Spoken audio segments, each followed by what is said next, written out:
I make a motion to approve the agenda and minutes, and do we have a liquor license? Nope. Okay. I will second that motion. Is there any discussion? Hearing none, all those in favor? Aye. Aye. You're up, Julie. All right, Give us some numbers, all right. some good numbers. Good numbers. All right, Kind of like roulette. see what we can do. Roulette. No gambling here. Thank you, dear. You're welcome. I'm gonna go through the numbers kind of quick because I have a favor to ask you guys. So you can see that our numbers have, I'm gonna go ahead and share with you guys. I'd love for you to see this. You can see that our numbers have trended down a little bit. This is the first time since 1st of November, our numbers are trending down. Our positivity rate was 24.1, now it's 19.2. We did have an additional death during this week. We let a little release out about it yesterday. And you can see how the numbers break down.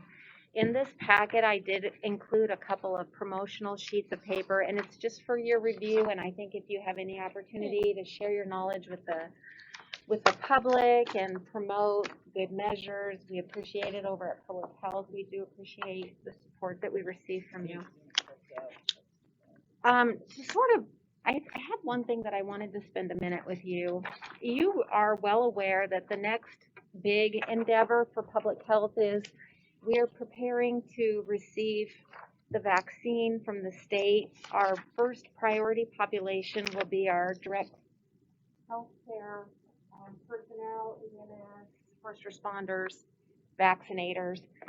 We also will be receiving vaccine a little bit later for the general public, and one of the important things that we have to do at Public Health is assess people's attitudes about it. As you well know, COVID is a very destructive force in our lives at many different times, but it's also a particularly politically charged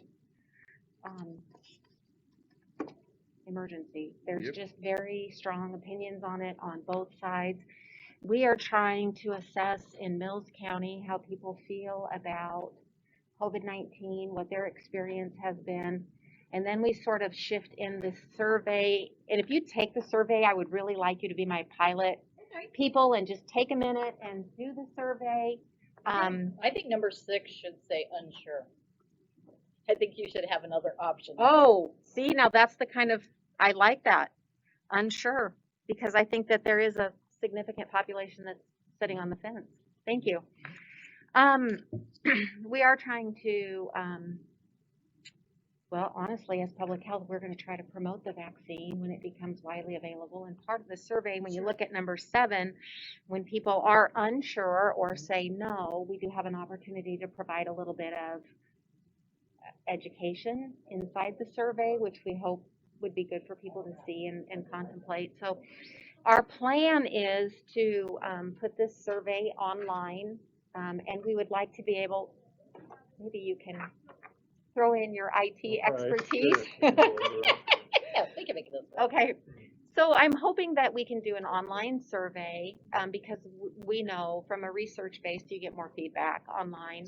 We are hoping maybe that we could incentivize it, so offer a small number of gift cards that you could, if you fill it out, you'd have a possibility of winning a gift card, maybe to a couple of local businesses.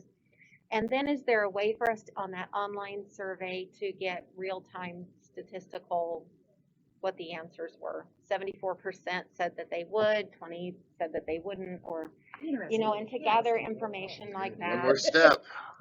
Okay, so I just have one other little comment to make. Sure, thank you. I don't know that people realize it's a 2-step vaccine. And it is. And if you take the first one, will you go ahead? Because I was reading an article about that. The main concern is if people take the first one, will they take the second one 21 days later? And do they realize that it's a 2-step? Right. And if they don't take the second step, does that mean Well, the it whole means that vaccine is not any good? It doesn't mean it's not any good, but it doesn't have the high percentage rate. You're not going to get that 90+% protection. So I just think that's important that people, because I was talking to somebody about that, and they go, what do you mean 2? I thought it was Oh, so only they one. don't know yet that it's a two Well, we thing. know because we hear it, but Sure. the general it's not public released doesn't yet. realize. They say shot, a vaccine. you know. Right. Yeah, and also the vaccine, when we receive it, it's a fragile storage Yeah. and keep thing, and Right. we are I think, did I talk to you guys about us having Shopco as a pod? Yes. And we need proof of liability to give AgriVision, and AgriVision has, Okay, so here's what happened. yes, When we did this with the election, we had to go through and we had to have a lease agreement. Our insurance will only put them on as a sub, insured if we have a lease agreement with both AgriVision and Cells.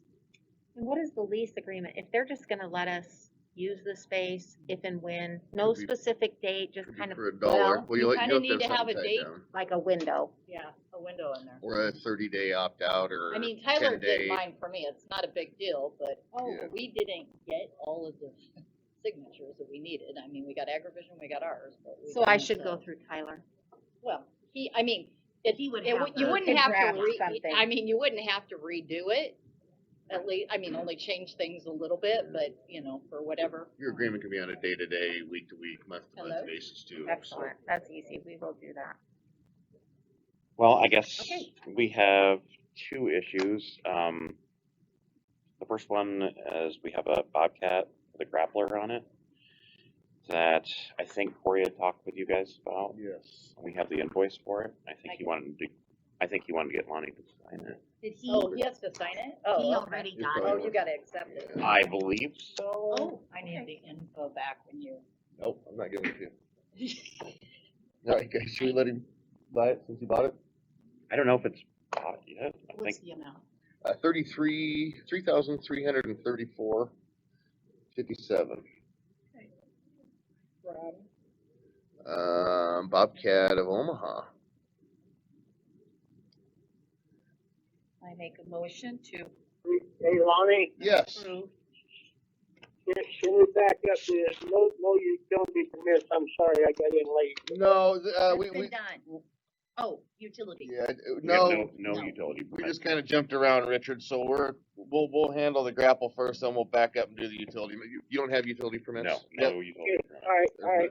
I do have a No driveway problem. variance to do, but I Yep. need to call him. All right, we'll do the Bobcat grapples first. I make a motion to approve the purchase of the Skidster Bobcat with grapple Pork grapple. Pork Floor. grapple for $3,334.57. Second, We've got a motion by Vinton, second by Crouch to approve the skid steer fork grapples. Is there any discussion? Hearing none, all those in favor? Aye. Alright, aye. next one's your driveway variance. Yes. And I couldn't find that on the old www. El Beacano? Yeah, Uh, that's five, Maybe that's typo? 51871. Yeah, I typed it in, it didn't come up. well, let me call him, because he was gonna plead, just in case.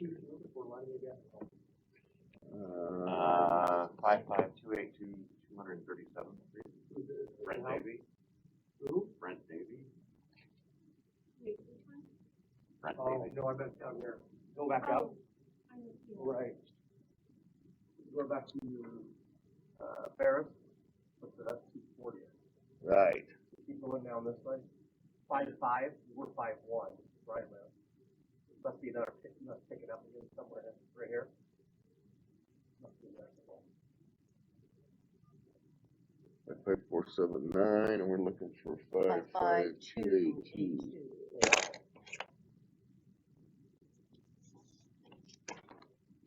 No, that's fine, no. Hey Brent, this is Jason with the engineer's office. How are you? I'm doing good. I'm going to put you on speakerphone. I'm at the Board of Supervisors meeting. All right, just one moment. Yeah, it wouldn't come up. So Can you hear us?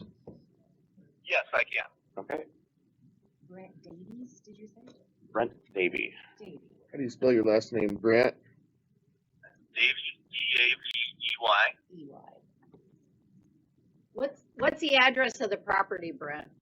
It is 55282 237th Street. It comes up there. Okay. Oh, yeah.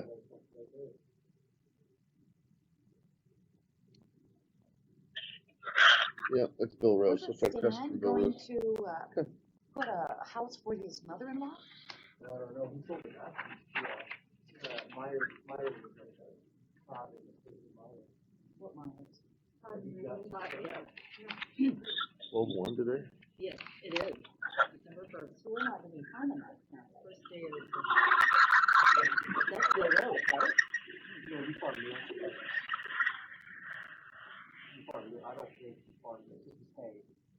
Oh, we're. You're right here. Here's this one. Yeah, that's right here. Then I have this. Okay, what's the issue? I believe it was denied because it was too close to the existing driveway. Separation? Yes. Site distance is all good? Yes. Okay. As long as it's safe, I'm good with it. Corey had one condition that if he did put in one, he wanted the other one closed off with a fence. Because what is there now is that there's a driveway that the two neighbors share. Okay, how will they get to their house then? Brent, do you want to? Is the issue separation? Yes. Yeah, I'm wanting to put the new drive in fairly soon. If it's accepted, obviously, because the existing drive right now isn't wide enough to have any tractors or trailers with the material to get pulled into the property. So the main reason why I want to move the entrance and make it up to, I think it's going to be just shy of 40 foot wide, is so that it's easier for the delivery of materials and the building that I'm putting up. So are you gonna shut off the access to Todd Myers? Is that what you're doing? No. I'm just shutting off the access from my property to use that, what is my existing entrance right now. So I'll take the fence line all the way from north to south property lines, and I'll close off that existing entrance to where I will only have the one on the north. Okay. But I won't be touching the existing entrance to Todd's place. okay. So we're just gonna give him a drive in here. Otherwise, you are both using the same driveway. Right. Is that what it is, Brent? And it's not wide enough. That's what he's saying. I'm good with it. Yeah, my section of it right now, the existing drive is only about 20 foot wide. So like I said, it makes it extremely difficult for any tractor trailer to be able to pull in there with any type of load. So he has a drive, Corey just wants him to close it off when we put the new one in. Yes. And the only issue here is separation. Yes. Okay. And it looks like the site is good. It's not on a hill. Corey Okay. actually personally went out and looked at it, so Okay. those were his issues with it. Alright, All right. what do you think, guys? I make a motion to approve the driveway variance for Brent Davy for 55282 237th Street. Richard, you don't have the picture in front of you, but he has an existing driveway that's not very, Well, I'm familiar where Okay. you're at. okay, I have no problem with it as long as you go to the one drive, right? and closes the other one off for Corey. Second, We've got a motion and a second to approve the driveway variance at 55282 237th. Is there any other discussion? That is it. I have nothing else. Okay, hearing none, all those in favor? Aye. Alright, There you got go, something for Brent. me to sign? I greatly appreciate it. Thank you. No problem, thank you. Thank you, Brent. All right, thanks. Jason, is there any county?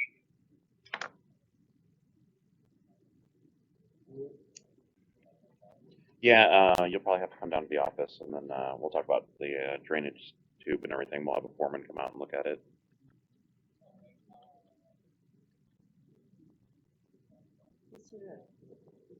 Yes, 11's fine. They'll. Okay, all right, thank you, Brent. I'm sure you'll have it too. Then they pay for the tube. Oh, yes. They pay for Yeah, the it tube. doesn't cost us anything. They pay the tube, they can buy it from us, or they can get it from Benton, or they can get it from Blankenships. That's usually the three Got people. And we get ours from Benton or, And we just go out and look at, assess, what size needs to be put in, right, make sure that then we go and We got a evaluate whole it. new shipment, so we should be good. Yes, That's where we're at, we extend the one that I share with, we actually all three share that thing, right? There you go. thank you. It's a disaster trying to do that. And how so? Cory? Jeez. I come into my farm right here, he comes into his farm right here, and then they drive right in there, so it's all of us share that thing. So are you using part of Todd Myers' driveway? That's shared with me more than by Bill or. there's an Brent. access easement on there. Anything else for general discussion? Are you good, buddy? We're good. All right, thank you. Stay healthy. Yes, you too. Coming in.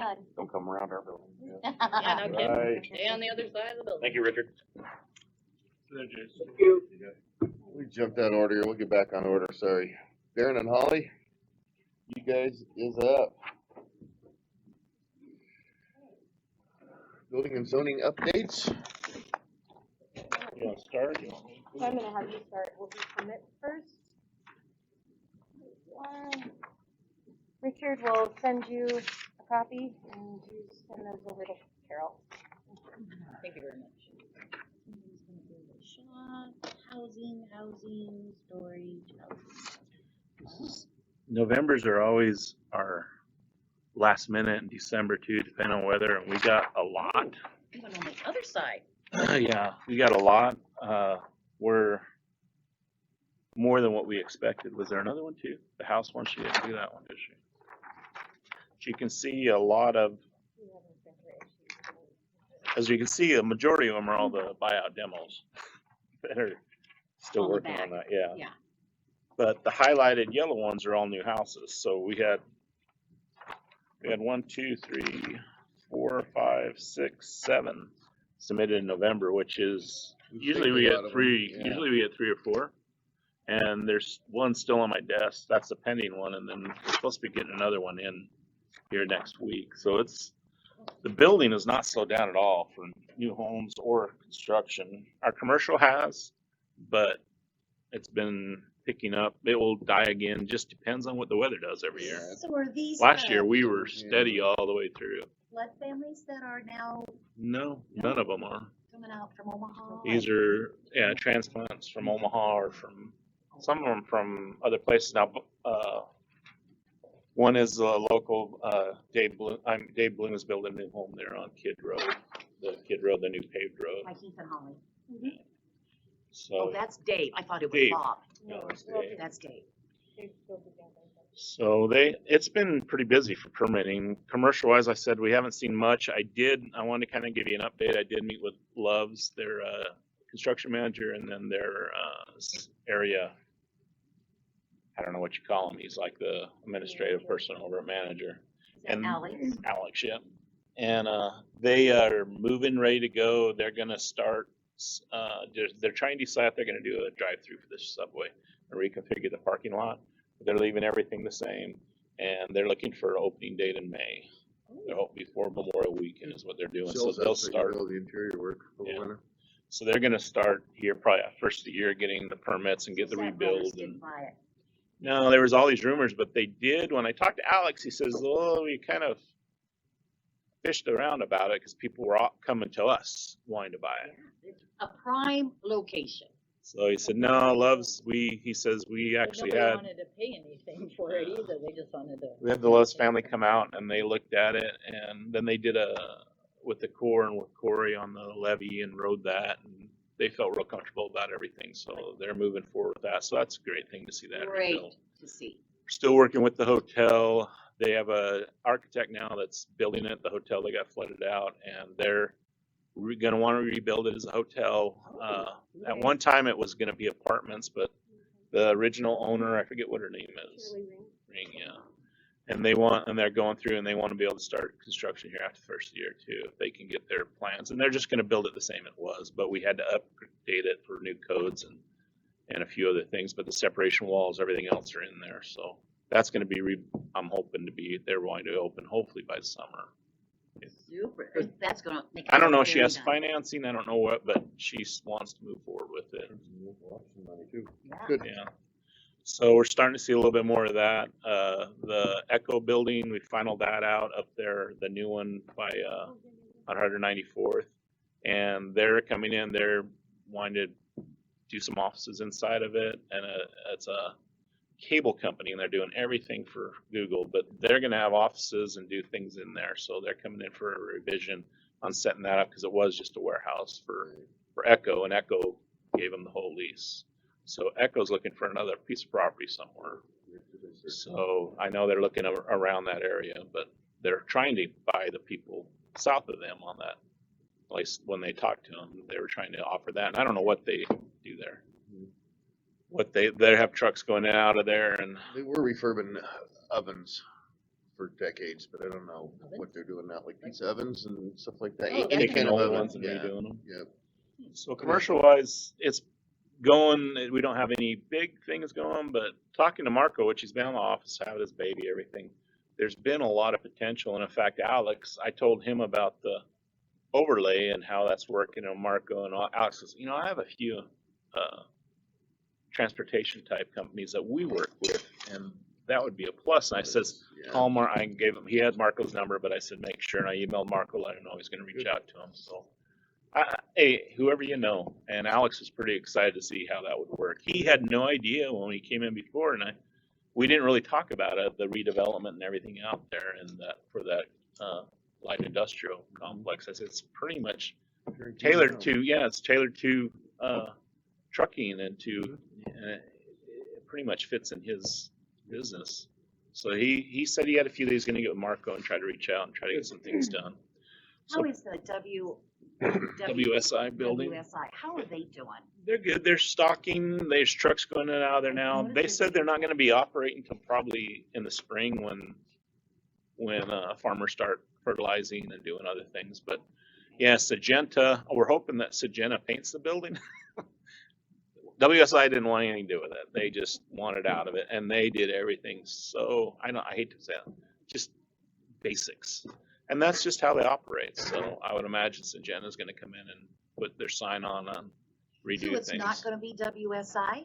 WSI is just the landlord. So That's now what it's they gonna be do called everywhere. Syngenta. As far as They- I know, that's who came in there, but they haven't advertised on it. Got it. Yeah, WSI just builds these all over U.S. for California, Wisconsin. You've seen them, and they just build them. They lease them. They have their own for other things, but they mainly lease them. They never said one word about that when we were coming in. Yeah, it was that always They a were just lease. gonna build. Yeah, it's just lease. They own the other property to build other properties, but yeah, they're just a property management. Are they still planning to build the second warehouse and the third Mm-hmm. warehouse? Yeah. Yeah. Just like LQ did for Hardee's. Got it, They're going all over the nation. got it. Yeah, No, it's I thought still. they I were. haven't heard where they're at and when they're going to start doing that. But they talked like 2 or 3 years after this one was up and Right. running. So it's coming together. And working with Marco's been really good. He's been a huge asset. I haven't seen him a lot, but we email back and forth quite a lot. But other than that, for permits wise, we're doing pretty good. Inspections, we're busy. I mean, just busy. I was able to come in today. I think people are they're waiting for it to warm up because all my inspections this afternoon. Let's get to planning and zoning, then I'll interject where we go in. Okay, Planning and Zoning Commission, our 2 new members accepted. So they are going to start joining us this month. Which is Joe Martin and John Morrison. John Morrison. Lorson. I don't know. You're gonna. Okay. We are still reviewing. We've had some delays due to COVID and other unforeseen issues that have just kind of delayed the progress, but we are still reviewing and working on the soil extraction ordinance updates. Our goal is in January or possibly February, we'll start adding to that the second half of that chapter, which will be updating the grading so that they're all in the same chapter and it's not separated, it's easier to find. We'll work with Corey Gasson at that point with creating a more user-friendly chapter. There's things that need better clarification that he's noticed when he works through that and issues the permits, then we can address it at that time. Moving on, Zoning Board of Adjustment met November 17th. There were 2 items on the agenda. The first being a conditional use permit that was for a cell phone tower that was supposed to go in outside of Silver City, next to the cemetery. The Zoning Board of Adjustment did deny it. However, they did encourage them to come back and look at a different location. The issue was the location. The second item that was heard that night was Ames Construction and their soil extraction conditional use permit Their review. annual review. Every Yes. 12 months they have to come in. We've had no issues, and so that went very smoothly. I didn't know if you read the article in the paper that Joe did on the denial of zoning board. It was in the last week. It was nothing negative. It's just pretty much stated the facts, which was nice. Soil extraction, we took in quite a bit for November. Of course, Ames Construction being the largest one. But after that, it was right around 7,000 on top of that. I am currently expecting about $9,000 check to come in from that I worked with the Corps of Engineers in Fremont County to get paid from Nottleman Island that they extracted from. Always spent a lot of time. A lot of time. Which the Corps says, we don't have any money, so Well- kudos to you that squeezed it out of them. Thank you, thank you. So that was a Yay. nice welcome, yeah. And now I'm currently working on another one that we've discovered that I don't have numbers for yet, but it is gonna be quite a large amount. So I expect around, for the month of December, at least 15,000. Possibly more.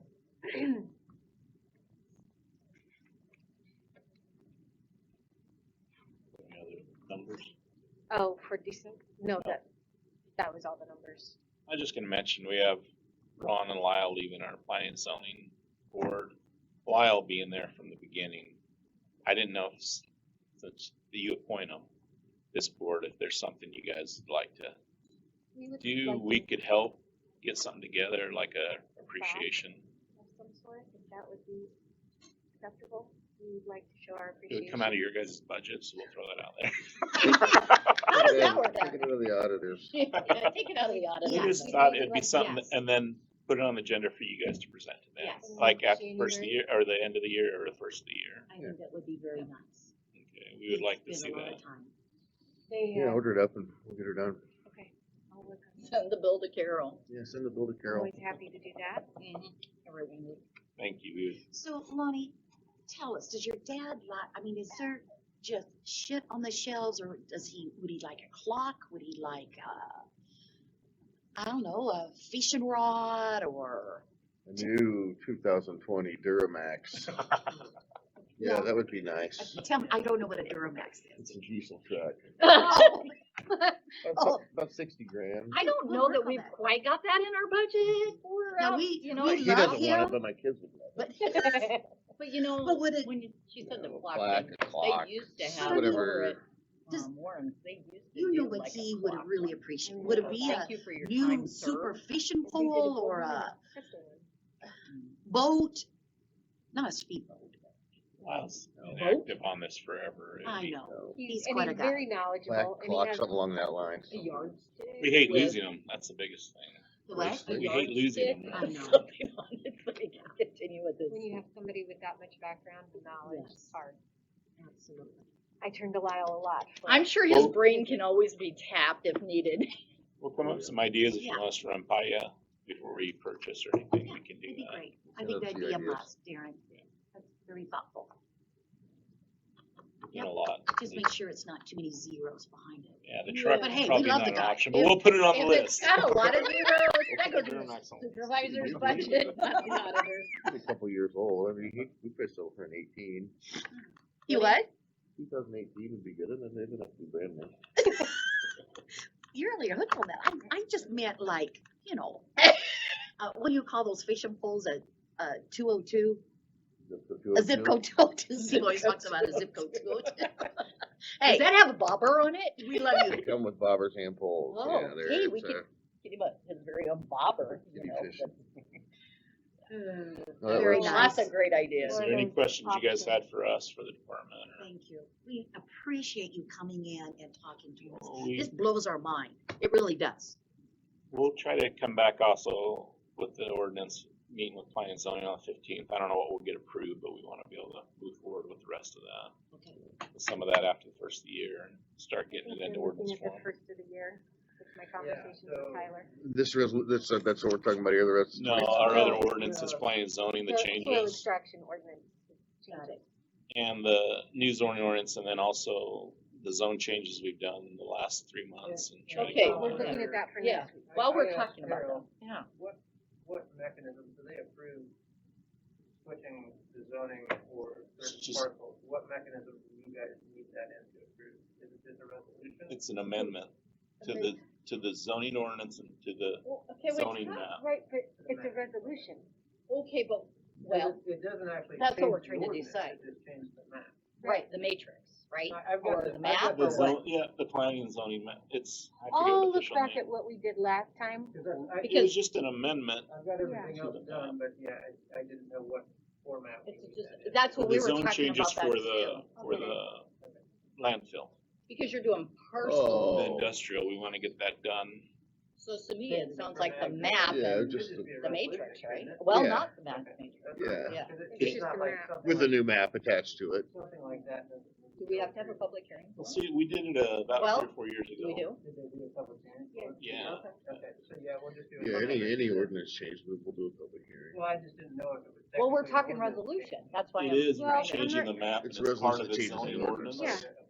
Okay. So it's Okay. amendment to the zoning. Okay, so I'll get that Okay. drafted. We'll have that for setting the public hearing and ratings, and then, they modified the language for the, Commercial dog breeding. commercial dog breeders. or- Well, we can get all that when we do everything else for the amendment, but I've the got that zoning one map, ready to go. Well, he's got that one we right. can get them all, I guess, then we'll just do 2 parts, that's Okay. fine. And then the whole new soil extraction chapter will probably be after the first of the year. Yeah, that's fine. What their information. Okay. So we'll bring that up to you then. We'll come back with some ideas on a little appreciation thing, thank you. Perfect. Thank you. Thanks, guys. So, okay, We brought resolution. Tyler in today because we would like to present a resolution. Since I do spend a lot of time on soil extraction, between locating it, chasing Not people. just you. No, sorry, it's our department. I apologize. I I'm say out. I because I'm I'm the one out talking. tracking down these trucks. I know. I was gonna say because I was saying I because I was talking, but No, go left, no, go right, I think it's over there. anyhow, because our department, we were looking at possibly getting some administrative fees. Sometimes it can take half my day or the entire day working on some of these. And we've noticed that like in Pot County, 100% of it goes to their planning and zoning department. And we would just like a portion of it to offset some of our administration fees. This year, we've sent out probably 15 violation letters and other letters that takes time, takes money, takes all this that just comes out of our budget for permitting, but all of our other permits get balanced out from the permit fees. So we would like to consider possibly getting 35% of the proceeds from the soil extraction. I've talked to Tyler about it and asked him if he would write something up to see what Why his thoughts are. 35? Why not 50? I mean, why? Or 10. I mean, you're right. You guys do spend the time on it. We do 100% of it. And what happens is we take in the permits, we chase down to get the funds, we balance it out, we deposit it, I follow up if needed, we just make sure everything is running. And You could be One- self-sufficient, right? yes, Well, in the Limit on the ordinance right permit. now, when it's a dirt borrow or had a conditional use permit, in our ordinance, it's every 12 months they have to review. So we get the initial conditional use permit fees to do it the first time, but all the other times is the borrow pit's staying open. There's no money to do the advertisement, to do all this other Down stuff here we that have we the have third to reading. present every So 12 we're- months to the Board of Adjustments. Send out the letters to the neighbors, And everything then we have else. approval of third reading, then we have approval so of. this would offset a lot of those costs, and we would, you know, I think. Yeah, But it's like Paul we're, County does 100%. Pot County is 100% goes to planning and zoning. And then their funding all comes out of that. That's pocket. what it's gonna end up being. You know, they also do building permits and Oh, conditional use permits, same as we do, but 100% of theirs goes back into the building and zoning department. We just know there's gonna be a lot more coming up too, with the new development. And as we were going through the ordinance amendment that we're doing, basically pulling soil extraction out and clarifying it because it's kind of a mess right now. We got to discussing, you know, is it better to do just a flat administrative fee per permit or just steal part of this, you know, the surcharge off or whatever, so. I mean, there's all kinds of options, but I do think that, I mean, it makes sense with the amount of work that they're doing, tracking this down and oversight and enforcement. I was gonna say, the engineer doesn't do any of the, No, they notify us if they see a truck, but that's And as, I mean, far it's as- in the ordinance that building and zoning is the enforcement and oversight. I mean, but it's just, it seems like that should be. well, we're You not can gonna have 50% engineering do it allow all. that. well, I realize that, but I'm, you know, you do all the work, you send out the letters, And I Why not be I was trying to self-sufficient? find, I know that right now, 100% goes to the engineer's budget for roads, right? roads. Where is that? Is that in, that's not in the ordinances. It's a I resolution. didn't see it in the 14-15 There was resolution. a resolution somewhere, We have a copy of it in our Yeah. office. I couldn't remember where that yeah, was. I've We read it give it before, but out it's been a when while. I know I have too, I just couldn't remember what Yeah. it all was. Yeah, it's completely earmarked just for roads. So this might actually need to, you know, if this resolution is approved, it might actually need to amend that one. So they're not at all. Yeah. It's not in the, it's not, is Not it in in the- the ordinance, not or in is the one that's it, no, it's resolution. just a resolution, so. It's not in the ordinance and it's not in the resolution that sets the surcharge amount or the percentage. So would you have to, why would you have to do an ordinance? No, I have to do a this Oh. resolution would have to amend that resolution. Gotcha, Or gotcha. modify it. Okay, gotcha, That way you don't have to do resolutions. Yeah. for this. Yeah. okay, makes sense. Yeah, we can discuss it. We'll come back resolution and go with Tyler and And yeah, if you guys Alright. have the one where it dictates where it goes currently. we haven't, the original one. Yeah, because I didn't see it in the one that says the surcharge. You still have So copies here's my of it. question, do you want to make a decision on the surcharge or the admin amount now? So that when Tyler writes it, the resolution, then it's there? already in Yeah. there. That saves I mean, him, I'd like to discuss it a few more times if we could. I mean, you still on there, Richard? you look at Yeah, the, but what Ames just I paid, I I mean, that would can't take quite hear $210,000 Lonnie, what, He can't hear you. You know, it takes it from the road. Lonnie, he can't hear you. So, oh, sorry, Richard. If with at 35% with the Ames payment, that would be $210,000 to building and zoning, and that would take $210,000 from Corey, so that would be my biggest concern with 35%. I would like to see it at more like 15 or 20. but Well, and it wouldn't be from what's been there prior to. It would go, cause that's I'm already just been. using that as an oh, example. Oh, okay, I was gonna Right, say, it would right. go forward. Yeah, from- yeah. Right. Yeah. I mean, that's $250,000.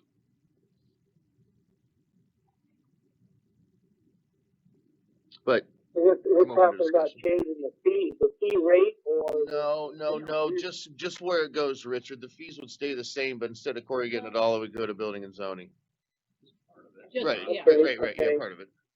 10%, 30%, 50%, whatever we decide on. Did you see that resolution, Tyler sent out this morning? That's No, what I we're haven't discussing? They sent that about 7:30. I haven't gotten it yet. Okay. Early bird. Let me see that a minute.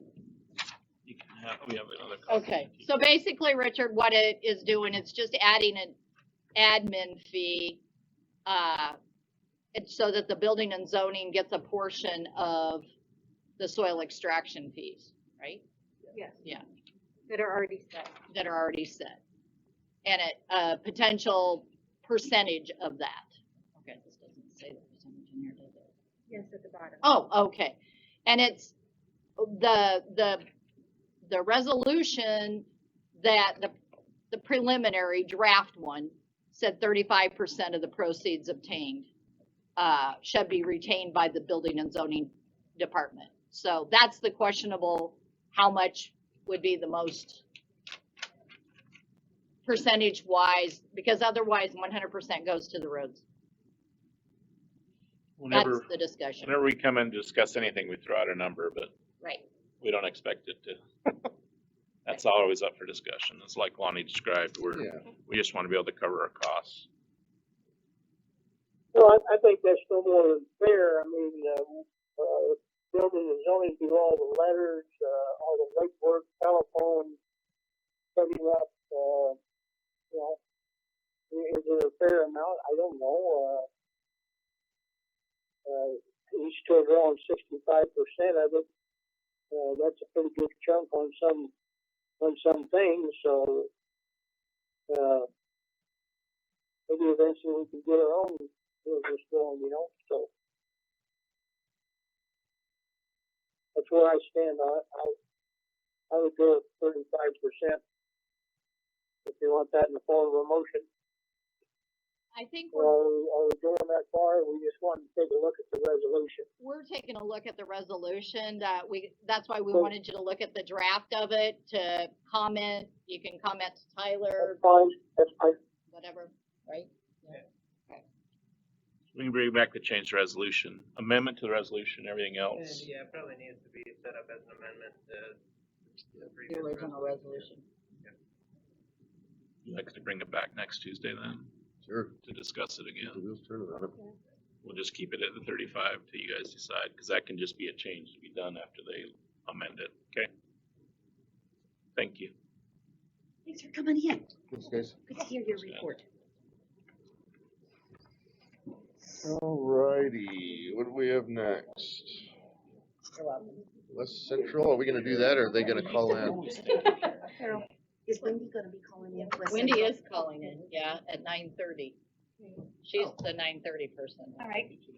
And Can I these, ask real quick, we had several people come in, can we set some chairs up over there or something?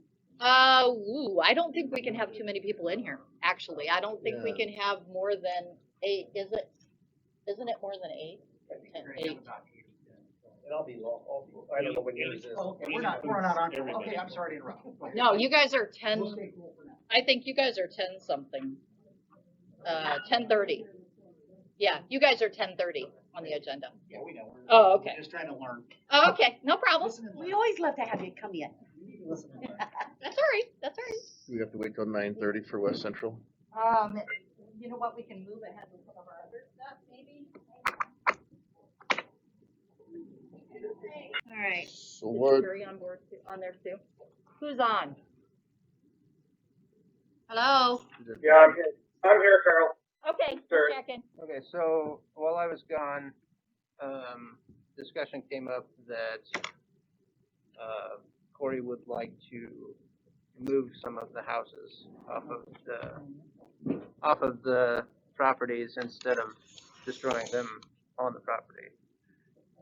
I discussed that with Jenny, his office manager, and I said, in my opinion, the county doesn't give a care what happens to the building as as he long as fulfills it his is- contract in 90 it is days. off of our property in the Yes. 90-day period. I couldn't Yes. care less, and I'm sure that's probably your opinions also. So we kind of started talking. I believe that the demo contract needs to be amended because it does say demolish or destroy, whatever the language is, the residences. So we need to amend it for that. Throughout that discussion, there's been several other items that have come up that I feel we need to clarify. But I wanted your guys' approval of how you want to proceed with it. Sure. Specifically, if you approve of the moving of the houses. And then just kind of wanted everybody to get on the same page with Corey and the board and SWIFTCO and the state and make sure that we've got everything smoothed out. Well, I guess my big thing, and Corey had confirmed me that this 90-day window, that was gonna delay you, but you have said it's not gonna bother it one bit, so. No, what we would do is and we've kind of already started the ball rolling there 3 weeks ago, so we have the contractors hired to move that stuff, because it is quite a process, like Terry said, and he's correct. But we're gonna have a date of a no return kind of date where if something happens and it's not being able to get moved, it gets destroyed. I mean, if I lose the money on it because I had already gave a down payment on the Scribs moving company, I lose that. That's my risk, but yeah, I mean, And do you have places to put these houses already? and I've already leased those places.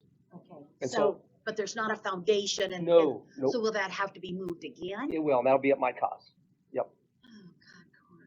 Well, it's still, it's still a great way to get people into you're gonna get 5 people that can afford a place in this area that otherwise probably couldn't. You're taking homes that have a good value, and the rest of it's gonna get demolished, but the upper ports, some people want them. I mean, they want them and they wanna move them back here. So it's viable. That's not the big issue. So let's say 5 years down the road, there's gonna start being mold and such like because it was in the floodwater. Any of that Nope. come back on you or the county or? No, I've done 2 things. So I've got an independent guy that'll carry the insurance, because there's gonna be the risk of if somebody says if something happens when they're on the property, okay, doing it. No different, but it's really no different risk than if they're demolishing it. But I've got a third party in that, so I've hired another guy. I paid for that premium.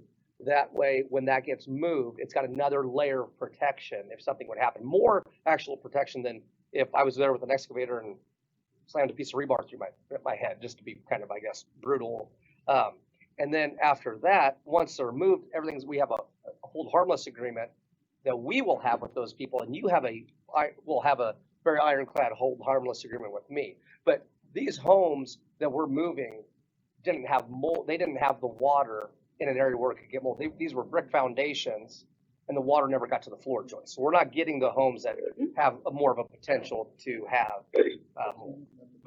And like I said, we understand that the 90 days is the deal. I mean, when our office spoke with Mills County, we wanted to make sure that we could, if we got that piece off the property and we demoed the rest of it, got it regraded. I think we talked about seeding, we're gonna seed it in the spring or winter. Then after that, it's, do we fulfill our contract? And we were told, yes, that fulfills our contract. So, but you're not putting it back into the floodplain. it's not going back into that area.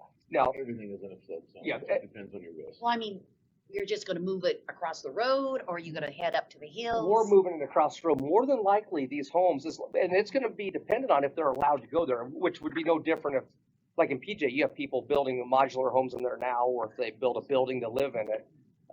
It's just gonna be directed on whatever they wanna do. If they deem it and they wanna put the foundation in and do that work, then they can. It's really no different than building it. But it won't go into it cannot go into an area that FEMA has had any money allocated to. So if FEMA has done any type of a buyout or put any money forth to it, it cannot go into those areas. It can't kind of double dip. And I don't know, I don't think Larry's able to be on, but a concern that he expressed was that, we're picking it up, the whole point that we're doing, or 3/4 of the point we're doing this buyout is to mitigate risk of having people living on the bottoms. Understand that. Larry's concern was that we're picking this house up and moving it, a quarter mile down the road in the same risk area. Right. I understand that, but that's why the county has a floodplain ordinance. Yes. And that's what that ordinance does, is And if he doesn't move a house to these bare pieces of ground, the owner of the bare piece of ground could take a building permit out and build it right now. And that's what So I you wanna build a brand new house there, you wanna put a foundation in, let him put it on top of it. that's what my point was, is if You can still build it. the last half of this buyout program is amending that ordinance to account for hopefully the soon changing base flood elevation, which hasn't changed yet. That would be, yeah. And so, but that's not our liability, that's FEMA and that's the Yes. Corps and everybody that establishes that elevation. So until that happens, we cannot fix our ordinances to either to limit people from building out there or require them to build their properties way up to where they would need to. In the meantime, our ordinance is what it is, and either he can move a house there or I can go buy a property and build there.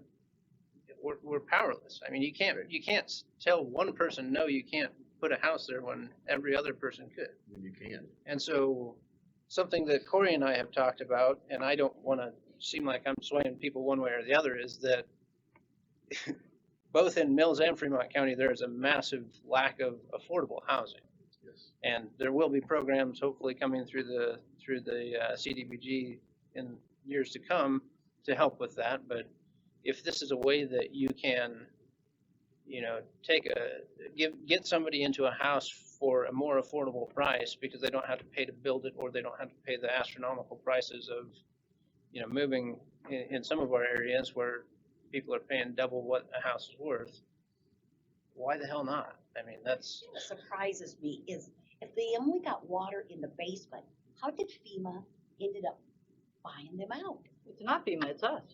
So, It's not FEMA. FEMA offers us the funding. We let the people apply that wanted to do it, and we, Oh, I see what you mean. we as in the board, To give you, approve. to give you an yes, instance, To get the, 2 of these homes have been completely remodeled because they thought they were gonna stay. Yeah, Stoddard's never did get water in the We're working on closing on one where they've, It's got granite, it Yeah, has all the new, basically redone everything's new in everything. it. I mean, you sell that for 70% of what that's worth. It puts somebody, instead of a $260,000 home, they're getting it for $180,000 or $190,000. And I mean, now they're in our school district, they're here. I mean, it just, On the tax roll? yeah, it just, I get They're it. buying and gas, it it's seems BP, not they're to eating lunch be at in Bucksnort. the purview of the funding and the whole point of this program to say, no, that must be destroyed. I mean, that's not the point of this. The point of this is to help the Mills County residents come out of this as good or better off than what they were with the flood, and I think this is a way to do it. Obviously, there is concerns with, from my standpoint, of we need to amend the contract to make sure that he's responsible for it, and he understands that, Corey does, that, once those houses leave our property line, we have no more responsibility for it. But that's a given. I Yeah. think everybody's on the same page with And if that. and he doesn't- already assumes the liability of moving them, correct? Yeah. I mean, Yeah, as per our he's gonna, contract as he's well. gonna, And if he doesn't make the 90 days, he's not getting paid for it, and and if that's, it costs that's, us any that's money, one he's of the paying for other, that. one of the other concerns that we've talked about is, and I assured people too, that, if we get to 14 days before that 90-day deadline and they haven't moved the house, they're gonna tear it down. I mean, that's, he's on the hook for It's him. up to the entire grant amount Yeah. if they don't meet their 90-day deadline. So he stands to lose more than probably anybody else.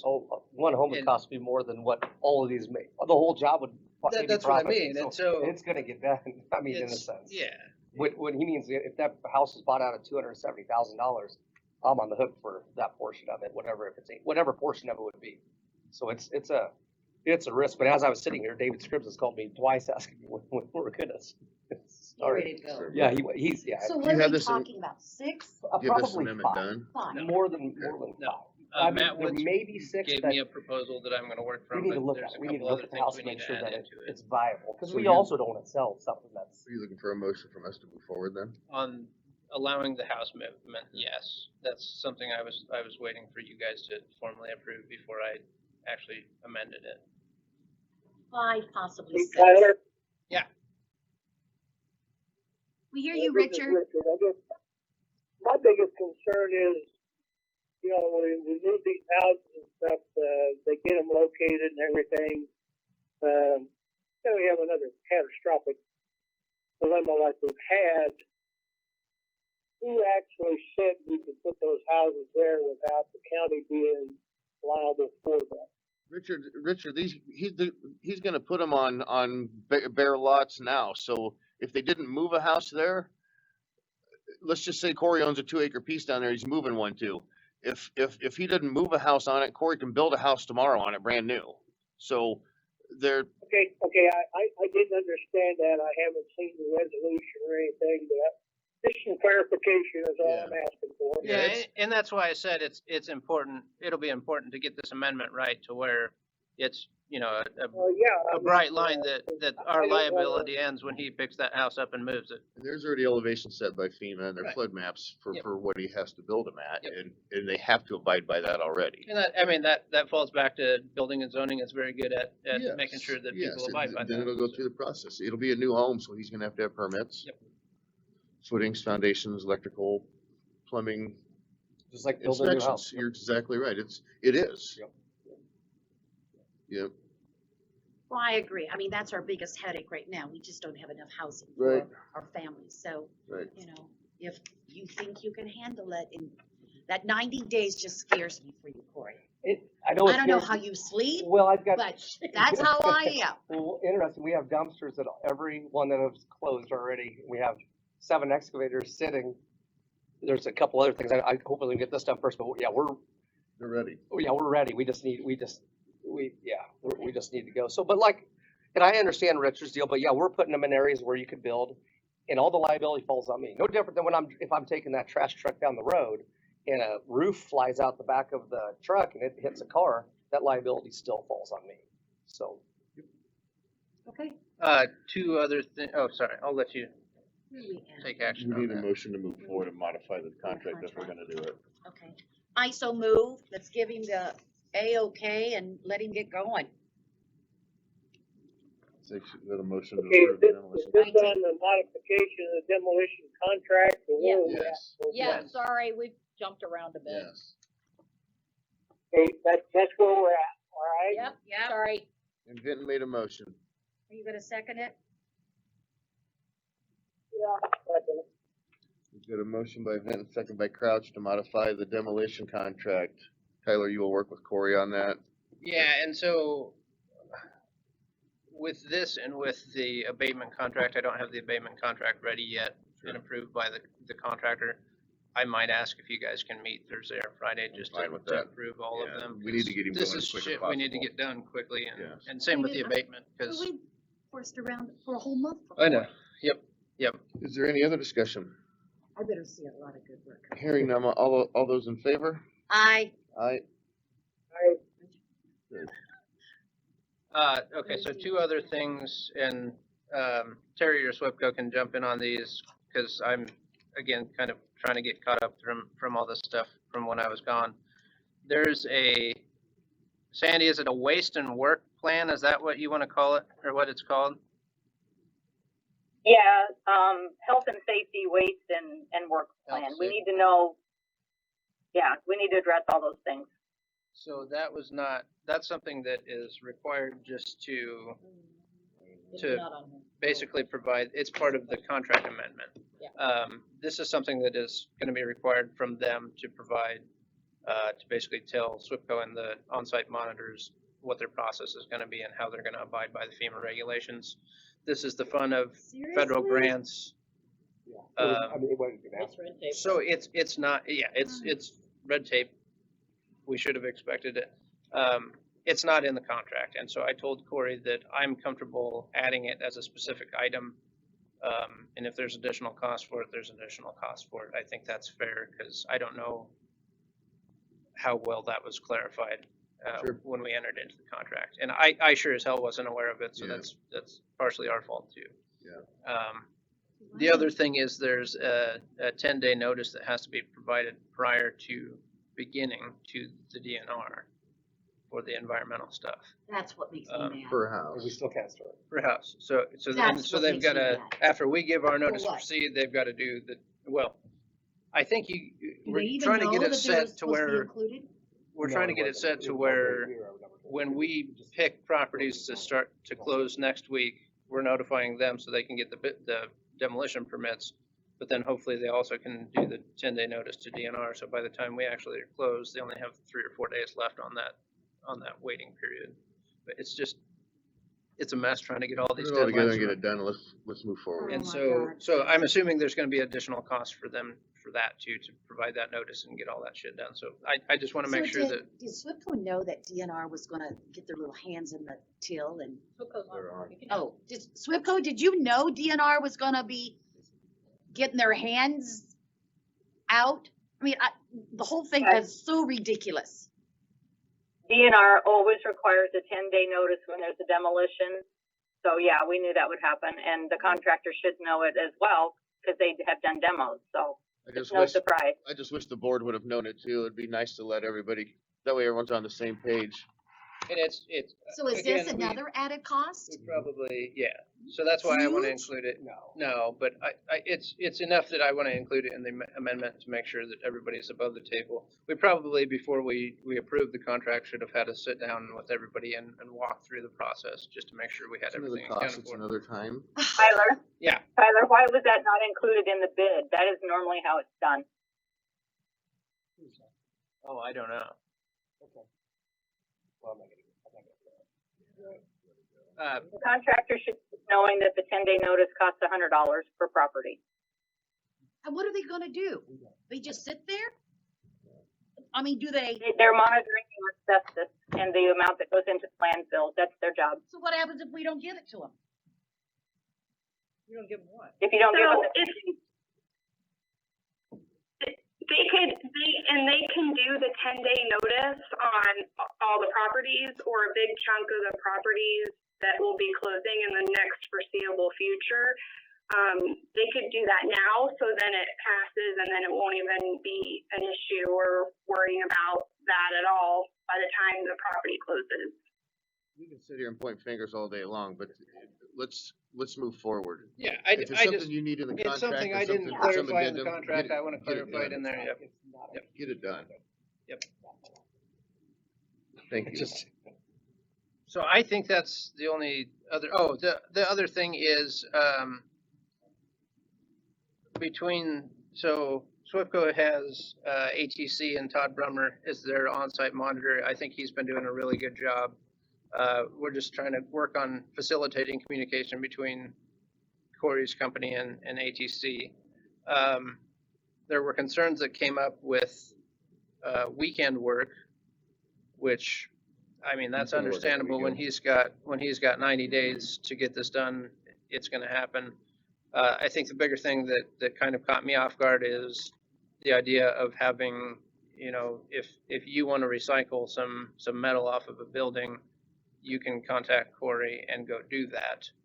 I confirmed with Corey this morning that he's got insurance policies, and I'm sure he'll provide those to us to cover those third-party individuals. So they're not technically subcontractors, but you know, it's. Well, like if something would happen If to they get hurt, someone they're on not that, on if the they get contract. hurt, and Right. then it doesn't come back on us. Oh, so if they came on the weekend to take Tear something apart. off. if they that weren't part of property. my payroll, they weren't an employee of mine, I've got a separate, contract for them as a subcontractor that they carry insurance, so they're able to do that. So it's kind of a long process, but it's the correct way to do it. So if somebody gets hurt, now if my employees get hurt, it's different because they're part of my insurance. But if Lonnie went there tomorrow and wanted a building and tore it down and cut his finger off, then, you know, Got it. we want to make sure that person's covered. Can Corey work Hey, on the weekend? hey guys, real quick on that, make sure we're aware that for anything that's removed off that property or any equipment that goes on that property, that inspector needs to be on site for that. That's going to be the only issue with having that third party person coming onto that site to start removing things. Because let's face it, we all know that most farmers and whatnot, they'll do it when they have time without giving brief notification.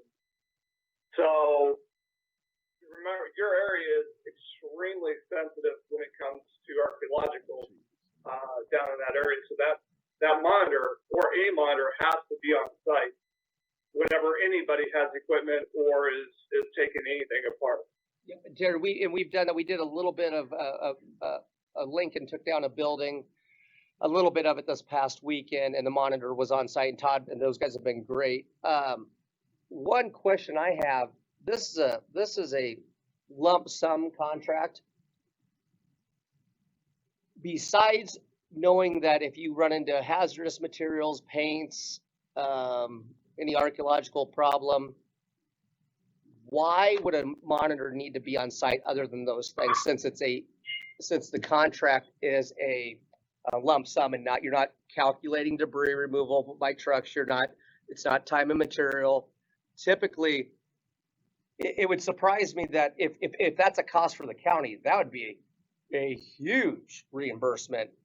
If they're really not doing anything after they deem the property, if they walked the property and said, okay, there's no paints, hazardous material, this one doesn't have asbestos in it, we're not paying them on load count, and we're not also paying them time and material, why is a monitor required? The vast majority of the monitoring that's being done, you're right, it's for that material, but also the archaeological sensitivity in those areas. And that's why when these things are cleared, there's specific language within the approval that states that ground disturbance should not be outside of the footprint of that building itself. Yep. The worry that I have is if you're having somebody on site that, for lack of better terms, isn't knowledgeable or used to demolishing properties and will go in there and start tearing up the ground without anybody knowing, and it becomes archaeological sensitive, that throws this entire thing into a huge issue. I get that. Because let's face it, if a bone or a arrowhead gets found, that just took the 3-year project and turned it on top of its head, and it'll turn into about a 10-year process. So that's my concern, and that's the only reason I'm saying that is because I've seen where random people have gone on the properties and it becomes that issue. Okay, so moving forward, if we went to a newer home that has a foundation almost all above grade, all the buildings are post-frame buildings, no dirt's going to be removed. No dirt's going to be removed. Besides what's going to be sitting on top of the septic tank, is a monitor needed at that site? And if From so, my why? understanding, the monitor's got to be on every site that's being Okay, that's fine. demolished. We have no problems with that. I just seem that That's just wasting Because time and money. it's also not about the building itself, it's also about the ground disturbance around it, with equipment and all that stuff. And trust me, I understand what you're saying, and it's something that I've actually fought for in the past, while making the assertion that, this is previously disturbed ground. We've said it countless times to try to get around the archaeological, because we all know it. I mean, if the house is there, it's been disturbed, obviously. But then they start yelling at us about the ground around it, and with their setup and heavy equipment and stuff like that. But so basically, we just need to, Corey and ATC need to keep communicating. Obviously there's been a couple hiccups, but I think we'll get worked through that. That's obviously any process has, some things come up right away that weren't expected or whatever, but we'll move through this. I'll try and get, Matt's amendment doctored up to how we see it working and get that sent out to everybody, and hopefully be able to meet Thursday or Friday to formally approve that. Yeah, I think Thursday is my day when I can start demo? For the 10 days. And remember, weekends, I could care less about weekends. Work on the weekend. 90 days is 90 days. I could care less if you're working late on weekends. We're trying to do it on ATCs, so they're not down there. If it's going to be an additional cost to another group, I don't care. Put it into a contract.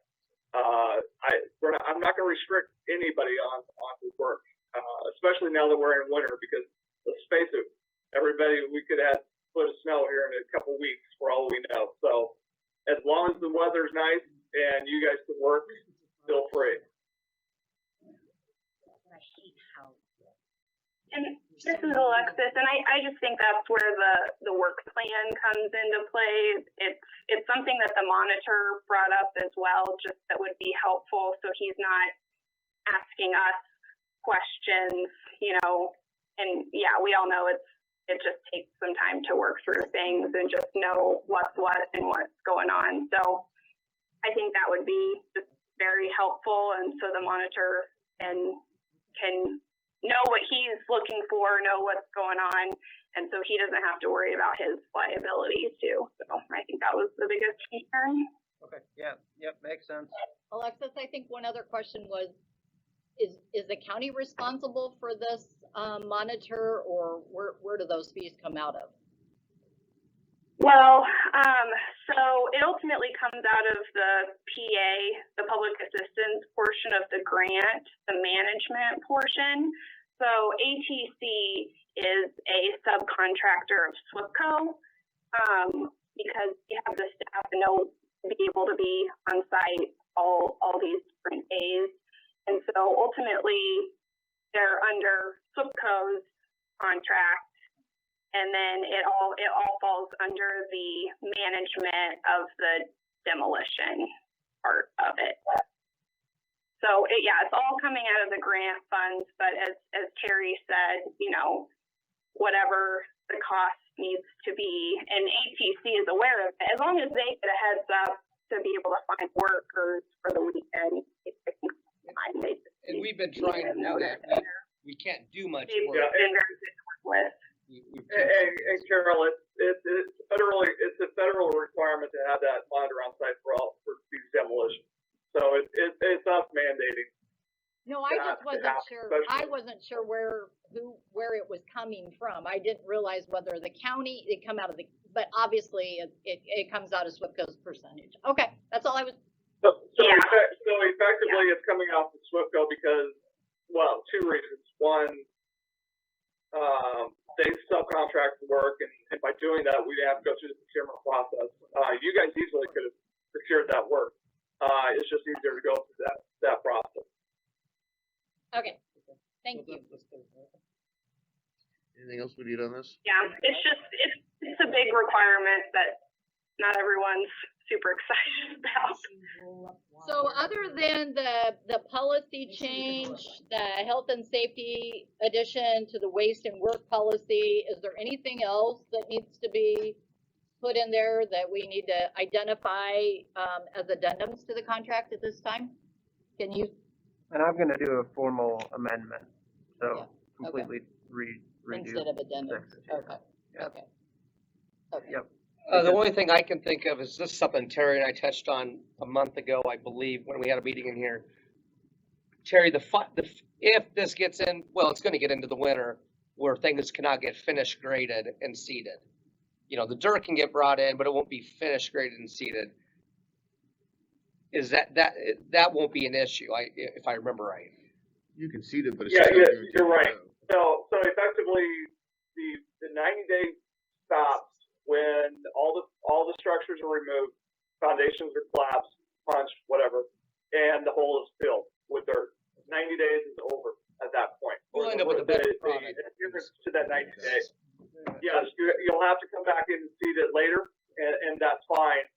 That's not something that we have to necessarily be concerned with, but it's also something we'll just document, knowing that down the road, we'll see bills coming in for the same property just for that seeding and final grade, which is fine.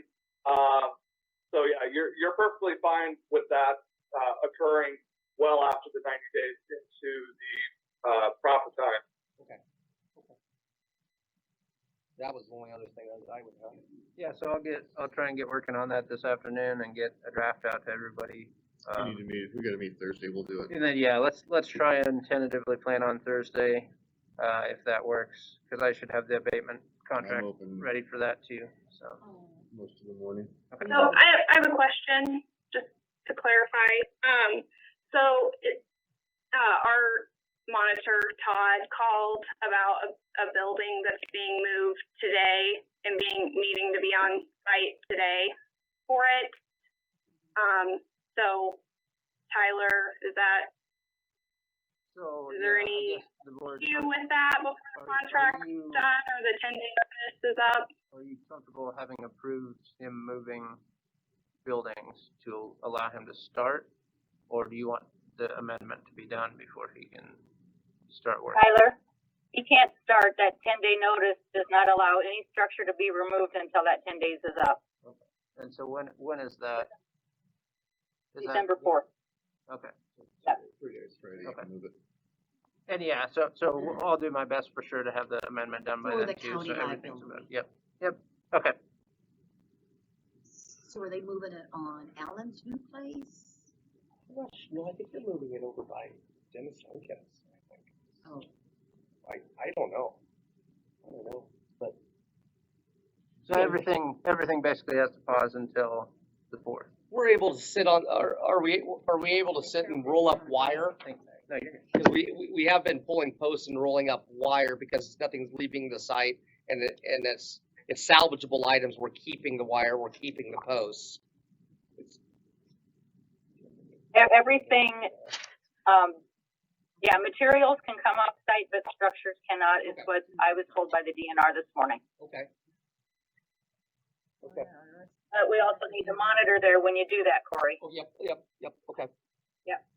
Okay, no, I think that's fair, and we can wait till the 4th and I'll let them know that.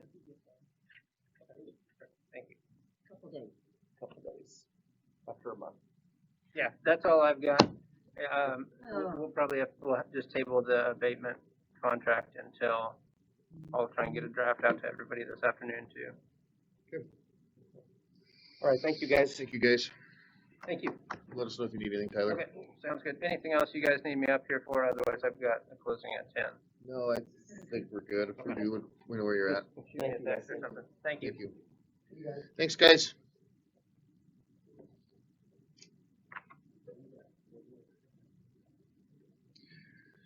Okay, should we do 9:30? I don't know what we're doing. We jumped all over this damn agenda. Quarry Oh, gas is done, soil extracting, we talked about, approval of skid steer. Good morning. Wes- Good morning, Carol. Wendy, is that you? Yes, it is. I'm on. Perfect, that's. Good You're the morning. next thing on the agenda. Yep, you're up and running. Oh, great. Good timing. It looks like West Central is requesting $3,000 Can you again see this me? year. Yeah, we can hear you. Okay. Do you want me to go ahead? Yep, go ahead. Okay, all right, so good morning. So thank you so much for letting me join by conference call. I appreciate that very much. First of all, I just want to thank you again for your continued support of West Central. Your funding really does help us in many ways, and we are requesting the same amount as last year, which is $3,000. I personally want to thank Carol for her wonderful support, being on our board, and she does a fantastic job, and I just can't thank her enough for being such a great support of us. Thank you, Wendy. You should have a packet of information in front of you that was mailed. I'm assuming you have it. Yep. All right. And I'll go through that with you. So on page 1, we served 319 households, which consisted of over 830 individuals.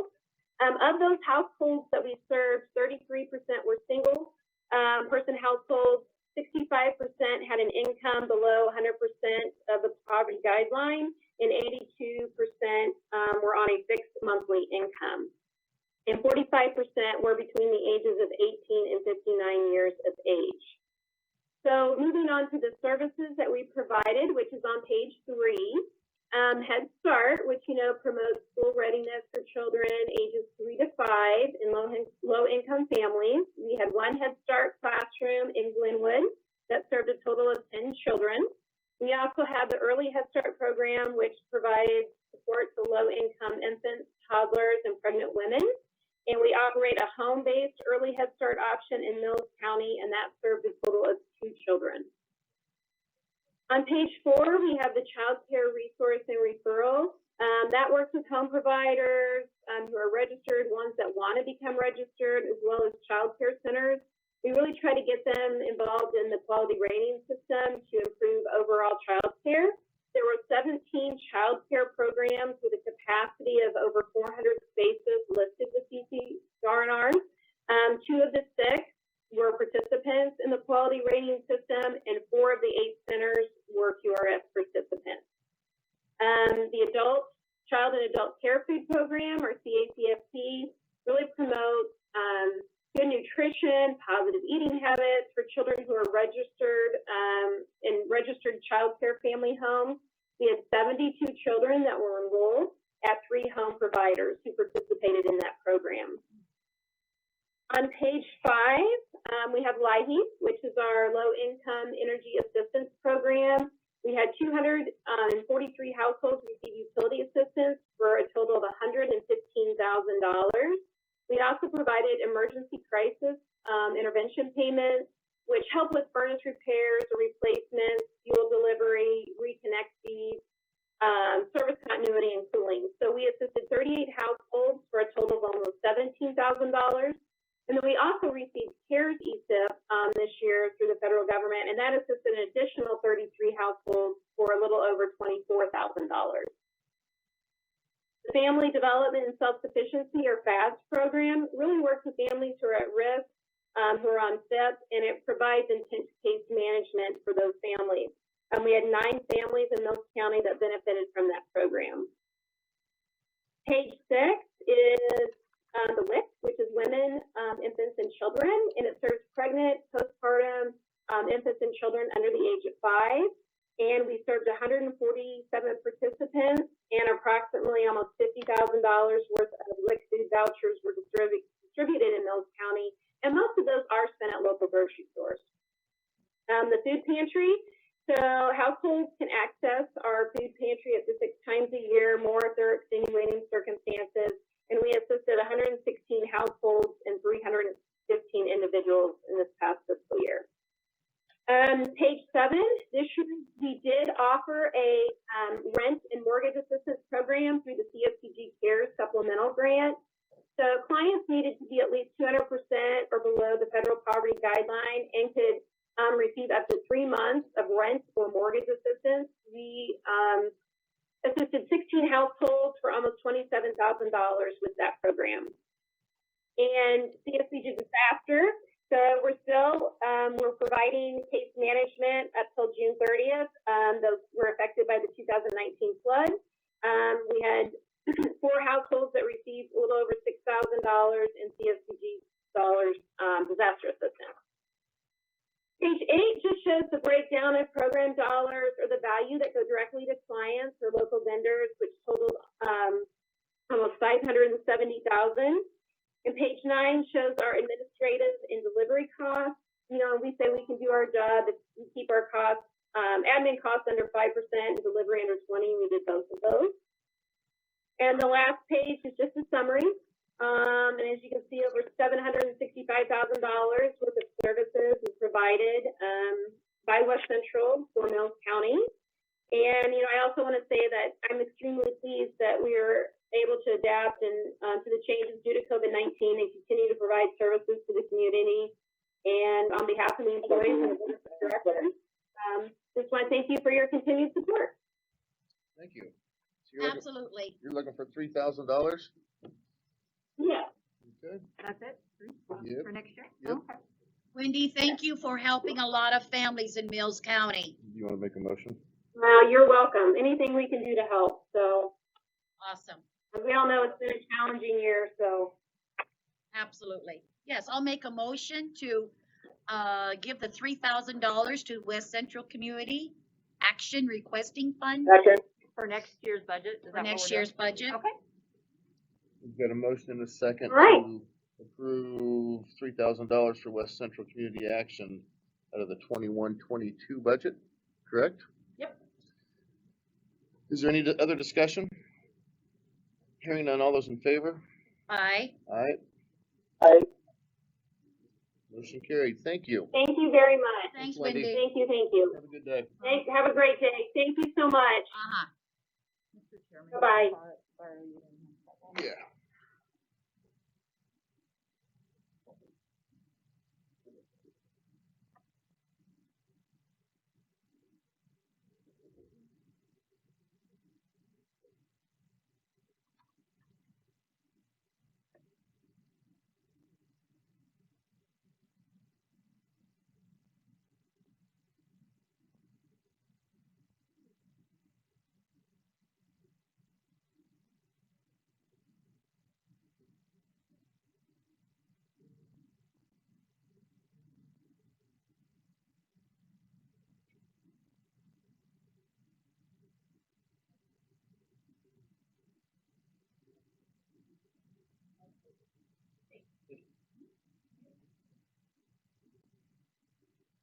Okay, so let's see, what else do we have here? Next thing on the agenda is. We got so much crap on here right now. 2003A. Yes, and that's the ordinance to amend the county county code of ordinances for chapter 13, registration and operation of all-terrain and off-road utility vehicles.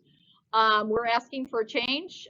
We had the first reading last week with no comments, concerns from the public, to raise the annual renewal fee of $30 effective January 1, 2021. Basically, I'm asking the board for you to approve the second reading and waive the third reading and approve it as in place today. I still make a motion.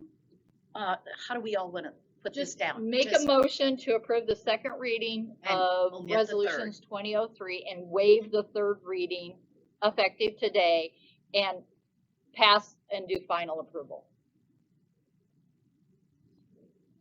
Motion. Motion. Yeah. That's it.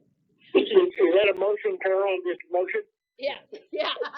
That, Thank you, Richard. yeah. It's like write it. I'm not gonna repeat it, so I'll. Yeah, you repeat it. We have a motion and a second to approve the second reading of ordinance 2003A and waive the third reading. Is there any discussion? Hearing none, all those in favor? Aye. Aye.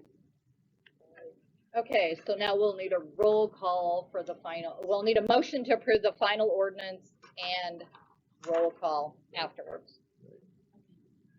I'll make the motion to approve the final, what, the third reading, or go over on the other page? Yeah, you gotta ignore all of those. There's a few extra, This will take us all things. the way to the Yeah, bottom of the third yeah, page. yeah, exactly. Exactly. So we have the approval of the, go ahead, Richard. Go ahead, Richard. Yeah, I'll make a motion to approve ordinance 20-3A for a standard $30 fee on all terrain vehicles. I second it. We've got a motion and a second to approve the ordinance 2003A. Is there any discussion? Hearing none, roll call? Mayberry, Yes. Crouch, Yes. Benton. Yes. Motion carries. That'll clean that up. Yeah, I think it was on there and then we just kept adding and it's like, Yeah. didn't reread that, Pappy. That's fine. Made it look a lot longer Yes, than it it did. is. Not a problem. The asbestos cut, well, we'll just stick with this schedule other than our 10:30, because Yeah. we're not there yet. Determine route for fiber and approval of fiber contracts. Have we received the contracts yet? I have not seen them and I don't know that I Tyler? don't know that Tyler has a copy of it yet either. Right. So, I would like to discuss the fiber route quickly, if that's okay. Yep. Um, can you Rich, hear him okay, Richard? Are we talking about the fiber contract? Yes. yeah, just the route, Richard, not the Yeah. contract itself, just where we're going. Yeah, Are you, I was waiting to see something from Tyler or somebody, so I'm fine with it. okay, what I want to discuss with you, Richard, is the route. I think we're all in agreement on, down Barris through Mineola and Silver City. When we come back into Glenwood to make the loop, though, I would like to see it come down 250th to go by the mega site and then Ingram into the school area where they can tie it back on and loop it there and down Kidd Road if that's okay with you guys. That's my way of going with Lonnie, because we can connect so many more people. I sit down and count out the people and stuff. We come down 250th Street to Ingram or whichever one you want to cut off. Yeah. The amount of people that we can pick up is tremendous. And I just, we'll get the others later or whenever, and so yeah, that would be my route. I just don't see Bierman doing any development along their property in the near No, future. my, It would just be, I want to connect people. It will not allow any Right. development. I mean, that's some great territory to develop into, but, Yep. He's just told me for years that he's not in favor of it. Right, right. And hooking the mega site up, if it happens, I would like to see that happen. There's more homes along 250th Street that would hook into it versus 245th. You want that in the form of a motion? I don't know that it has to be in a form of a motion. Wasn't Ken going to write up some kind of a, Ken was gonna revise his contract, and Royland and neither one of them got with us. But they can't really write a contract up until we tell them where we wanna go. got it? So I can send an email to them and say, you know, Let's as the go. board chair, and say, this is the route we picked. We need your contracts as soon as possible. Yeah, So, just to comment, you know, I think until we get complete, data to look at, you know, making a motion and say, okay, we're gonna go here, here, and here, we might have to dig jag or make a zig instead of a zag or something, so. Well, our I goal is don't to think hit we the need to most tie people ourselves we can. down, but, just so we have a general idea where we want to go, that's the main thing. So true. okay, so basically, I just wanna make sure I have this correct in here. We wanna go down Barris, include Mineola, Silver City, and then when we head back towards Glenwood, the loop, when we We'll loop come back to down. Glenwood, go to 250th? They have a map that they presented to us, Okay. Carol. I'm just Okay. gonna have them revise it, Okay, and then I'll have them submit that to us as the Okay. route. So I would just say Okay. we discussed it. okay, I mean, we Got haven't it. really, we'll formally act on it next Okay. week. all right, sounds perfect, I want us all to have a picture when we act on it. okay. Richard, did you wanna make a motion? I don't think we need one here. You don't think we do? Well, I don't Okay, really cool. need a Okay, motion all right. right now, do it, Lonnie? To approve. Okay. Yeah, there's nothing to approve right now, Richard. Next week we can handle that.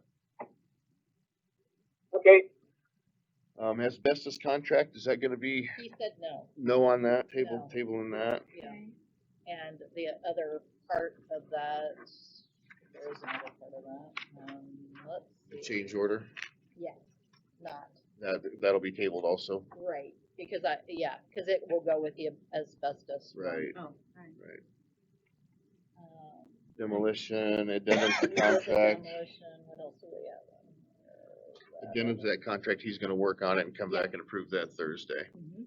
Is that what we're gonna plan it on Yeah, Thursday? yeah. Okay, yeah, because that's it, yeah. I'm free Thursday morning, not the afternoon. Yeah, Thursday morning works better for me Okay. too. Thursday morning, Richard, does that work for you? What do you wanna say? no, it doesn't, maybe I can get some changed, I I got a really don't doctor's care, whatever appointment time that you're ready. morning. Okay, I'm all ready right. for 8, if that works for you guys, Hey. 8:30. What'd you say? What'd you say, Richard?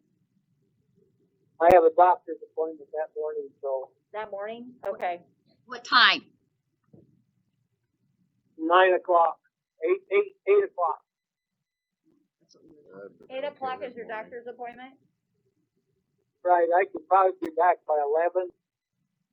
As I said, this Well, afternoon was full if and ours we are full. send you, Tyler will have it ready for you or to look at, and then you can comment on it, and then we can, Yep, that'd be fine. okay?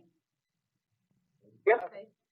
Okay, so you're saying Thursday, okay, okay, all right, got it. We're talking about this. 8? Okay. 8, okay. I'm booked in the afternoon. As am I. Okay. Alrighty, the next item on the agenda is authorize the auditor to move 12/25/20 payroll to 12/24. You don't want to come in and pay bills on Christmas? Well, we don't, and you know what, the bank isn't open on the 25th either, Oh, good so we thought excuse. we'd move it a day early Good if that's excuse. acceptable. What do you think, guys? Should we keep her from working on Christmas? Yeah, let's do. We'll give Merry Christmas present. I make a motion to authorize the auditor to do payroll on the 24th. And be ready for the Second. Christmas holiday. Got a motion and a second to authorize the auditor to move 12/25 payroll to 12/24 due to the Christmas holiday. Is there any other discussion? Hearing none, all those in favor?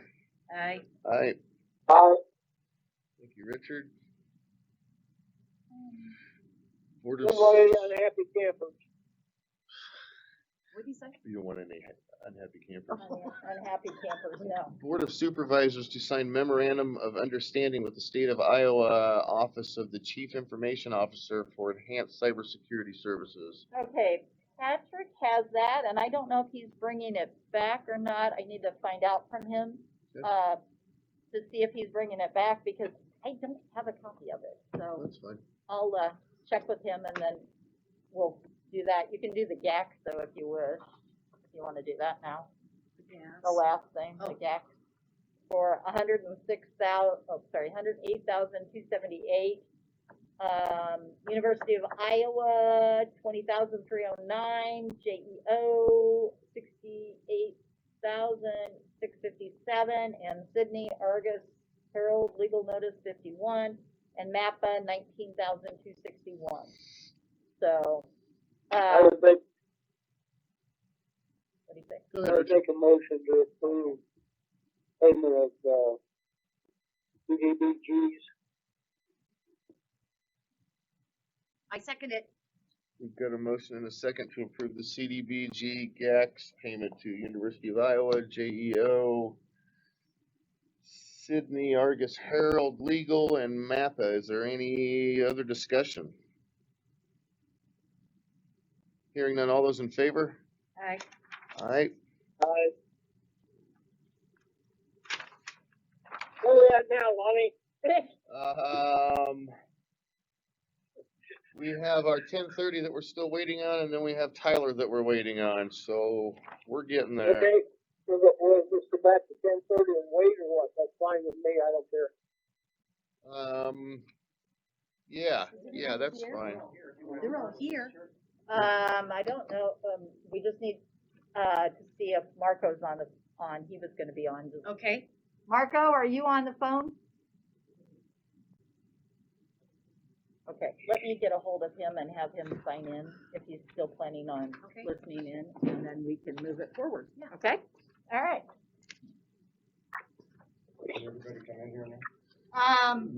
We Yeah. need to have 6 feet of distance between everybody. We're all gonna have to wear masks, Husband and wife, obviously, you can sit together. and no but, more um, than, is it 15? 15. I think we're good. Which includes us, Yeah, which includes us, Yeah. right. so. And you, yeah, there you go. Yeah, that's what I think. We can bring some chairs down here. Let's have a party.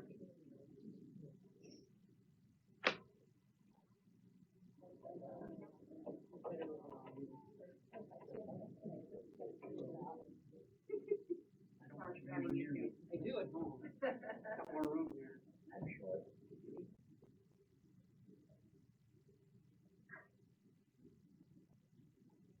Hey, Lonnie, can you hear me? Yeah, yep, everybody can. Richard, what's up? Well, I'm just gonna say, I'm gonna listen in on this because a lot of the background noise and stuff, it comes through as a blur and things, so I'll listen on this, and if I really need to comment, I'll come in, okay? Sure, no problem. Okay, thank you.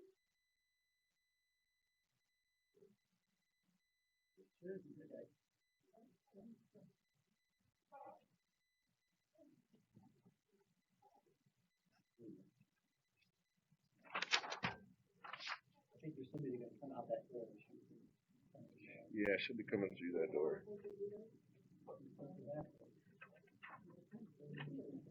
There's chairs over in the corner, there's a chair right there.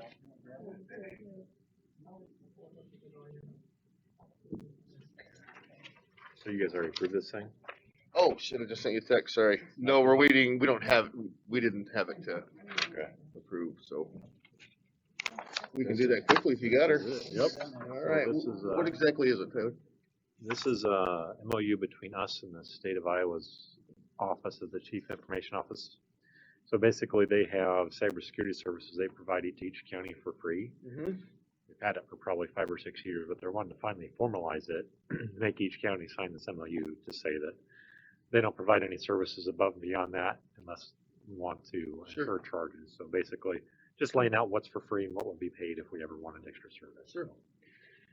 Basically, that's what this is, and they need a signature from the Chairman of the board. That side. All right, Richard, we have one item to act on here, the memorandum of understanding. Carol, you wanna make a motion, or Richard, or one of you? Where are we at here? This is the Very- last You page, were just Carol. there. Last page. This is Oh, the the memorandum last page. of understanding. Sorry. Alrighty. Is this a yearly thing, Patrick? Yeah, it's yearly. year. Well, it'll perpetually renew unless we opt out of it. It's not costing us anything. These are Yeah. services that are paid for with the federal Homeland Security grant. They just want to basically make a formal agreement and then indicate that if we ever wanted additional services beyond that, then it would be billable. So they're kind of setting forth what is offered for free and what's not, basically. I so move. Second. We've got a motion and a second to approve the memorandum of understanding with the State of Iowa Office of Chief Information Officer for enhanced cybersecurity services. Is there any discussion?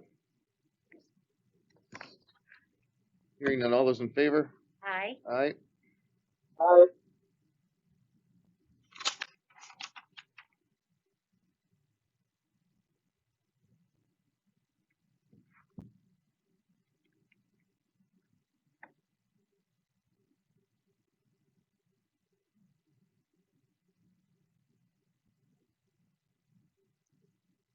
Here's a chair.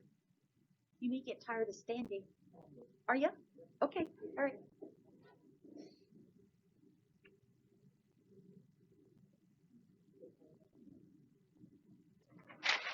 There you go, sir. Thank you, Patrick.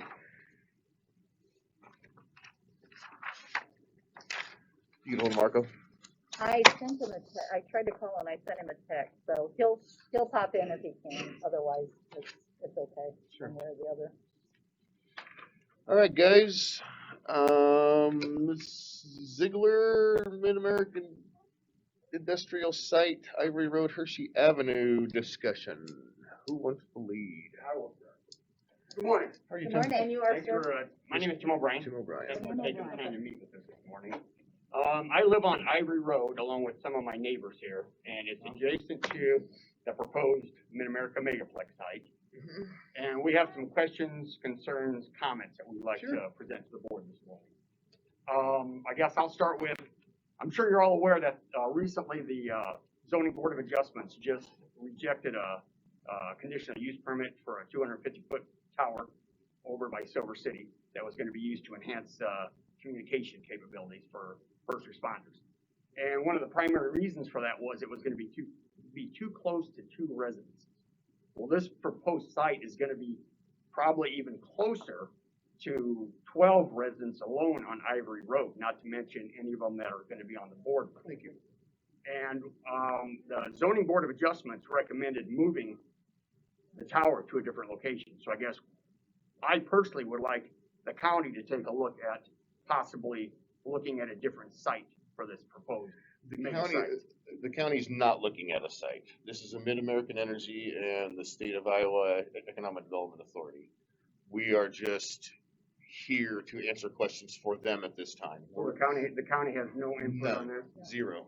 Can you talk to how this particular area was chosen? I mean, out of the tens of thousands of acres in Mills County, The governor, how did they pick this 1,700 acres? the governor got with, Debbie Durham, his, Iowa Economic Development Authority chairperson, director, and, they hired an outfit out of South Carolina that is a site selector. Yeah, Quest, it used to be something else, and, Quest looked at the entire state of Iowa for a mega site and picked locations of where they thought they would be the most appealing, and two of the three, they picked three in the state of Iowa that I'm aware of. Two of the three in Iowa were here in Mills County. One was in the area where you're at, the other one was down where we're working already, in the P 2934 corridor area. Since then, the state of Iowa Economic Development Authority and Mid-American Energy have moved forward with doing some due diligence on the site closest to you. And they're driving the bus. We're not, But City the of county, Glenwood's the not. county doesn't have to sign off on it, they don't have any input on this whatsoever. None yet. Nope. Okay, Right, when right you now, it's say- just due When diligence. you say yet, at what point will the county have any say so? If it comes to a head and if they decide to move forward with it after doing the due diligence, then there would have to be some zoning and some other things that would have to be looked at. Okay. That's when they would come to us. But right now, I can't say we're not involved, but we're not involved. I mean, it's them. Okay. We're not spending a nickel on it. Nothing is coming out of taxpayer dollars or any other funding from the county. Okay. And, it's all, the bus is being driven by Mid-American Energy and the state of Iowa and the governor. I know this is gonna come up again, I'll let. the Without other a people- doubt, I'll let yeah. the other people speak on that, but. Sure. And then the other thing I've got is, and you're aware that on November 18th, we met with GMU with some concerns of their participation in it as far as extending sewer and water up to the site. And one of the concerns we had was potentially some type of wastewater treatment facility being built on site. What we got from the engineer is that was never their intention. Nobody flat out said they couldn't. And I asked, was this a permitting or what? So I guess my question is, who has jurisdiction? Does the county have any say in that? If they were gonna propose to build something DNR. like that, DNR. so that's gonna be a DNR site. Yeah, any water treated, I'm on the GMU board too, I don't know if you recognize me guys, but, any treatment that's done on site would have to be done through the DNR. Okay. Okay, so that'll be. a So DNR that's, so that'll be a that's, DNR. yes, sir. And Yes, then, sir. and then circling back, one of. If it happens. Right, yeah, I agree with you. Yeah. And I realize this is all preliminary, but It's all in preliminary. conversations we had with Sam Wagner, the project manager for Mid-America, we had asked him in a meeting we had at the county engineers building, what his feelings are of how he thought, whether this was gonna proceed or not. And he said, past experiences on similar projects, he was fairly confident this was gonna go through. So as far as he's concerned, it's a done deal. I mean, that's why we're trying to nip this in the bud as early as we can. Right. And then, the other thing, circling back to the GMU, is getting back to the forced connections.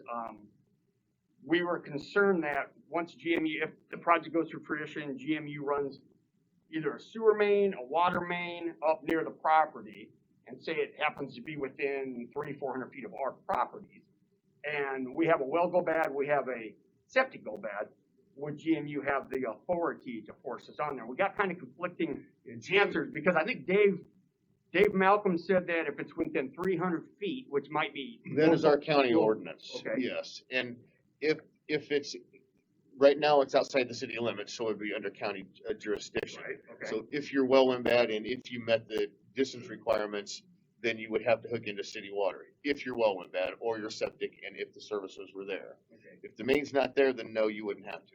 And that's within. And the county would enforce that. Okay. So that wouldn't be a who regulates wells and septic? Public health, Okay, so that is a county issue. yes. So there is a potential that, I guess, the closest it would get to us would be if it ran up 250th. There's no design on it, so Yeah, you and I can't understand, really. I understand. I'm saying they're not gonna run it right through our property. So if they did run a Right. main up 250th, some of us would probably be far enough away where we'd be safe, but residents on 250th, if one of their systems failed, then basically the county could force them rather than letting them replace their septic or their well. And most people want city water and city sewer. Some don't, but We're not. Yeah. Because we were presented with that. But, right, I mean, right, I'm right. content just paying electric on my well. That's it. So. It's handy. I mean, I'm on a well and I like it. Okay. I don't get that bill every month from the GM. Well, that's all I've got, but I will let the rest of my group present their concerns, questions, comments. Thank you. Yeah, go ahead, guys. You wanna go? Okay. Hi, my name is Thompson Ziegler. I would like to thank the board for allowing us this time to speak with some of our concerns and some of the issues that we have. One of the major issues we're talking about here is the Mid-America purchasing the agriculture zoning property, and they are going to be selling it to a large developmental industrial site, and which is located between Ivory Road and Hershey Road. Each of us here will be addressing different individual concerns regarding that. And one of the issues that I will bring up is regarding the need for environmental buffer strip to minimize the adverse visual effect of the industrial and commercial buildings that is going to be used in that land. I'd like to start with a quote. The Iowa State University Extension and Outreach has published an article the benefits of buffer strips on their website, and I quote, the establishment of buffer strip will reduce soil loss and ground and surface water pollution.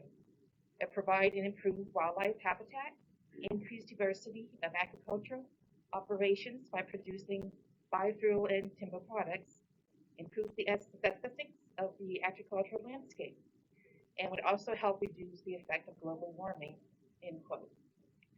So once again, in summary, not only will the buffer strip help the erosion control and reduce toxic soil from that land use, but it will also protect the environment and the natural areas in that area. So we will hope this will also allow some green space. So that would be a balance between our neighborhood and the surrounding local wildlife. The green space will also provide the aesthetic benefits.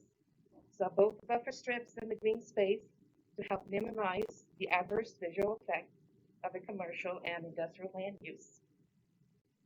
We are not just a citizen of the residents of Mill County, but we are also your neighbors, your friends, and we're your supporters. We want to work together to do what is best, not only for Mills County, but also for what is right for our neighborhood, and that, what the effect of the construction will be, used by our nearby land. I leave you with two questions. One, will the Board of Supervisors be mandating the land developer or Mid-America to provide plans before the demolition is started to provide some sort of proposed buffer zone? And then will the plan include a detailed description or a sketch of such buffer and what material will be used? Would it be a natural material, or what type of buffer zone will that be? That is it. So I want to say thank you for your time, and here's our agenda. Yeah. Okay, I just want to say that I visited with Sam the other day. He called in because he wasn't available to be on this meeting and thought, maybe, but he did talk about the buffer strips. He said that was a very good thing that was brought up in your meeting, and he is looking at having the engineers put this into place because he said they still have not got the engineering or anything done, but that's a very good plan, and he plans to put that into the project. Yeah, there is no design done, so to answer your questions, no, the Board of Supervisors won't be enforcing it because we don't have that authority. It would be in front of the zoning board and or the Board of Adjustments, and that is something you would have to present to them. We don't make that call. Yes, there will be a detailed plan if and when they present it, but that would be to the Board of Adjustments and the zoning board. It would not come through this board. We do not make those decisions. Okay, thank you. Thank you. But these ideas and suggestions, it's good to hear, and like Carol said, Sam will get to hear them. Sure.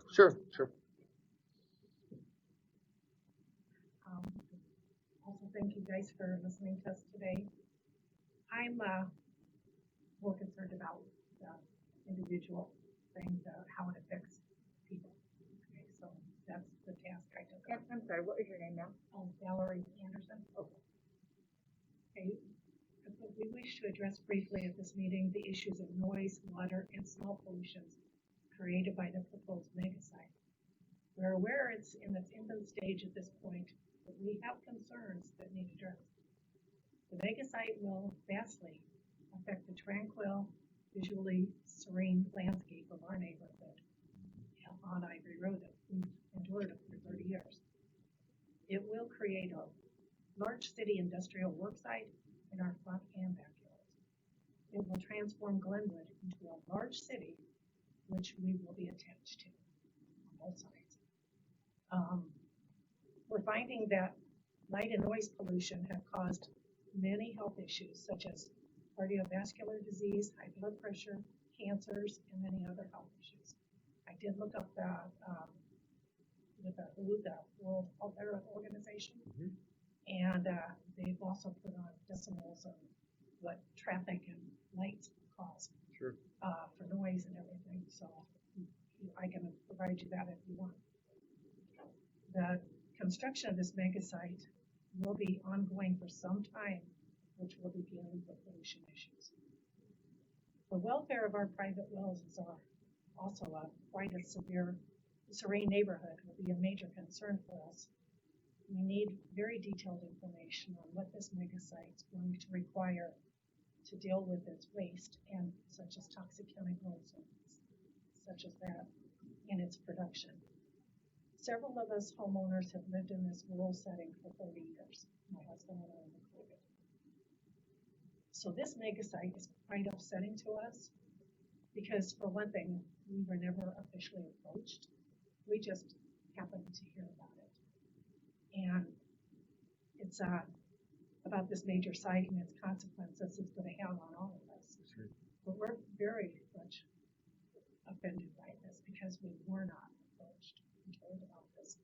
Well, we've been 30-year residents here in this county, and that's kind of alarming when we bought into this quiet, serene countryside, and now we're going to be the size of Council Bluffs in 10 years.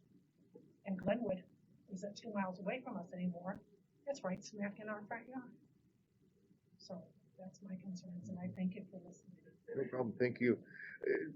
Regarding your concerns though, that is, once again, not our call. That would be the zoning board of adjustment or the board, or the zoning board. Sam Wagner that they had to listen to us. That's why I blame them. He did say that to us when we had a meeting. Okay. That Did the who- board supervisors slowly backs this plan, so that's a concern to me. So, Thank you.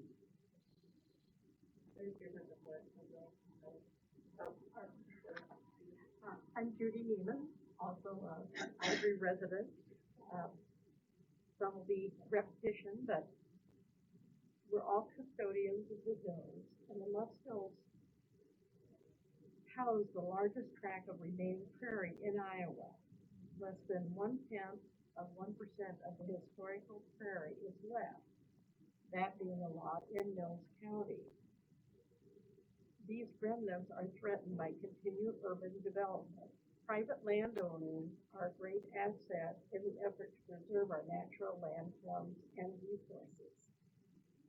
The Iowa Road neighborhood, consisting of approximately 10 families, have always had the peaceful, quiet countryside, and that's why most of us Pretty up there. moved out to that area. Many of us there living 20 to 30 years in this area. We are very concerned with the presence of a new industrial megasite literally in our very front yard. An industrial complex property can significantly impact the value of nearby homes, resulting in diminished values. The planned project would increase the amount of traffic in the area, which would also hurt property values and reduce potential residential buyers for that neighborhood. I would like to leave you with this thought, that the focus of the new often neglects the needs and wants of longtime residents, as development goals often overshadow existing neighborhoods. Thank you. And I just wanna say that in past projects and things like that, whoever comes in and wants to do it, they have to go through all the DNR hoops, they have to go through the emissions and all of those kinds of things as required, and they are really tight, because there were a lot of people that when, Bungie built out there, the restrictions, and they're still looked at yearly for those things, so with EPA and all of that, so I know those things have to be put into place by the developer before they can even get Oh, yeah. anything, so I mean, There's a if lot of that work that helps needs to be any, done. I do know that for a fact. That's all well and good, but we did end up with a brown site that has just only recently got redeveloped. The old, so there is risk to that, right? Who's next? I'm Connie Allen, and I have a couple of real personal concerns. One of which is the presence of 2 cemeteries on this property that's being auctioned. The one, let me get my bearing, is located.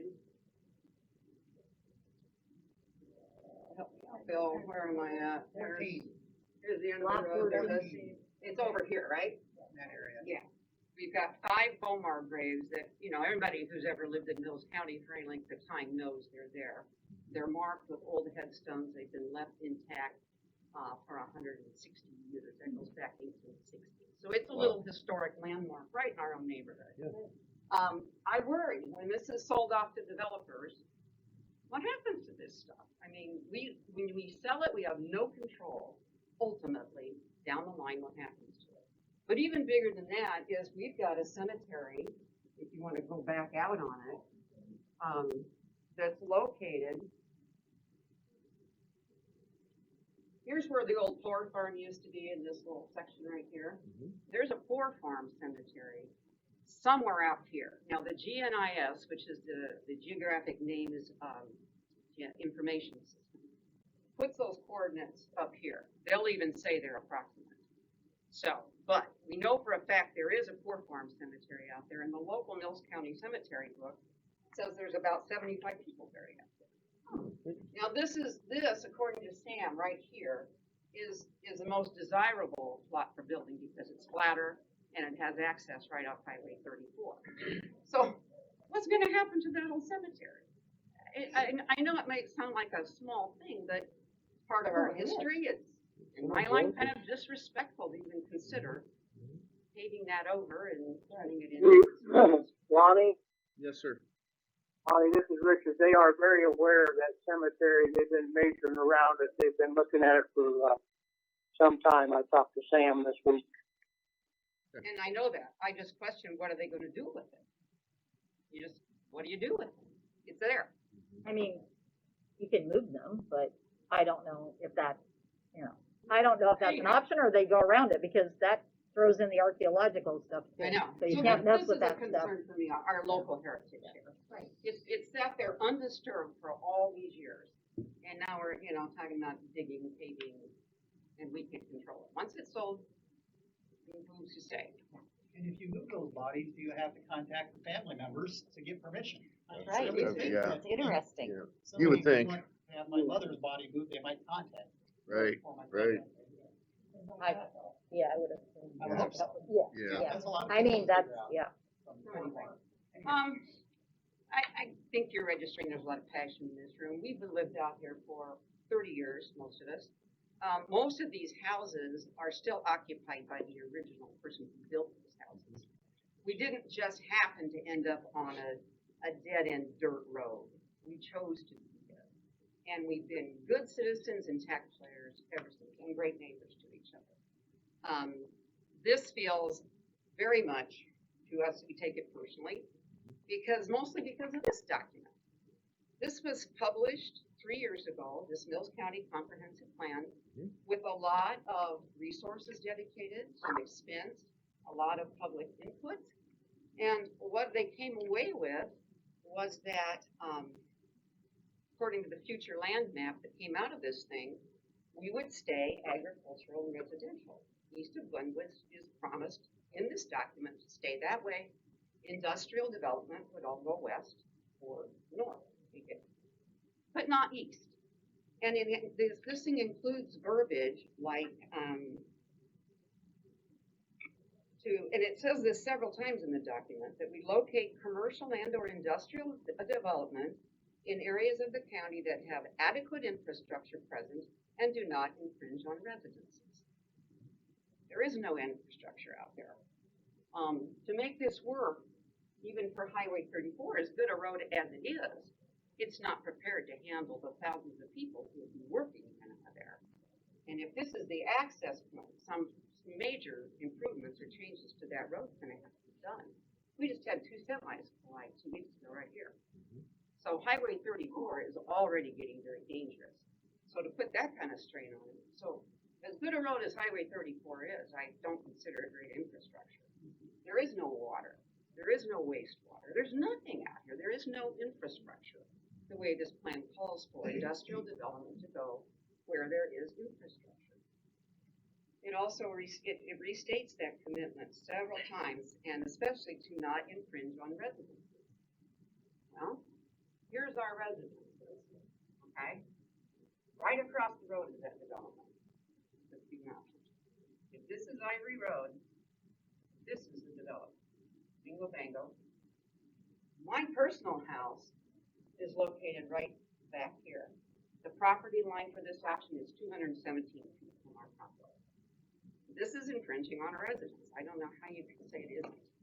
So my problem is with just 3 years into this plan, because this plan was just put together and published 3 years ago, it appears that the county is willing to kick it to the curb, along with all of us who built out there, in exchange for Mid-America coming in and dangling some money. I don't know. Forgive me for my passion, but that's the way I feel. It's completely understand. Especially when, seriously, you walk out our front door, that's what we're. I just want to reiterate though, that the county is not doing this. I understand that, Okay, thank but because I'm old and I've been around for Sure. years, and I know You're that not once that old. these You're not as old things, as Tim. once these things get going, they take on a life of their own. And once that Right. snowball gets going, it's almost too big to stop. Right. And I guess I wanna make our concerns known early, that we have grave concerns about what's going on out there. It Thank you. just doesn't seem like a logical site, when everything over there was supposed to be reserved for industrial development. I thank you for. Thank you. We're taking this all in. Thank you. And honestly, if you could all put your concerns on paper and Mm-hmm. get it to us, we can share that with them. It so would they be can nice to look have up everything the in writing, parameters, just and so we can there's do a- that. Sure. What's also disturbing is the two houses on the north side are being bought out. They've been approached. The rest of us aren't. Yeah. We haven't, we didn't even know about this. Right. They were told, Right. and this is what's been so alarming. Right. They didn't tell us either. Not that that's a defense, but we didn't know either, so. It's just, it's. Other two houses on the other side. There's two The houses one's on the across other the street side. from us, and the project butts up to them. These two. He's got it. This is, so it's gonna be. That one and that one. this is us right here. We share this pond, that's us. And right across the street from us is our well, which is on their project, which we haven't been approached on. Right. But they're buying out the property across the street from us. And there is a creek, and there's a bridge to cross it. We're even worried about is all the truck traffic coming down.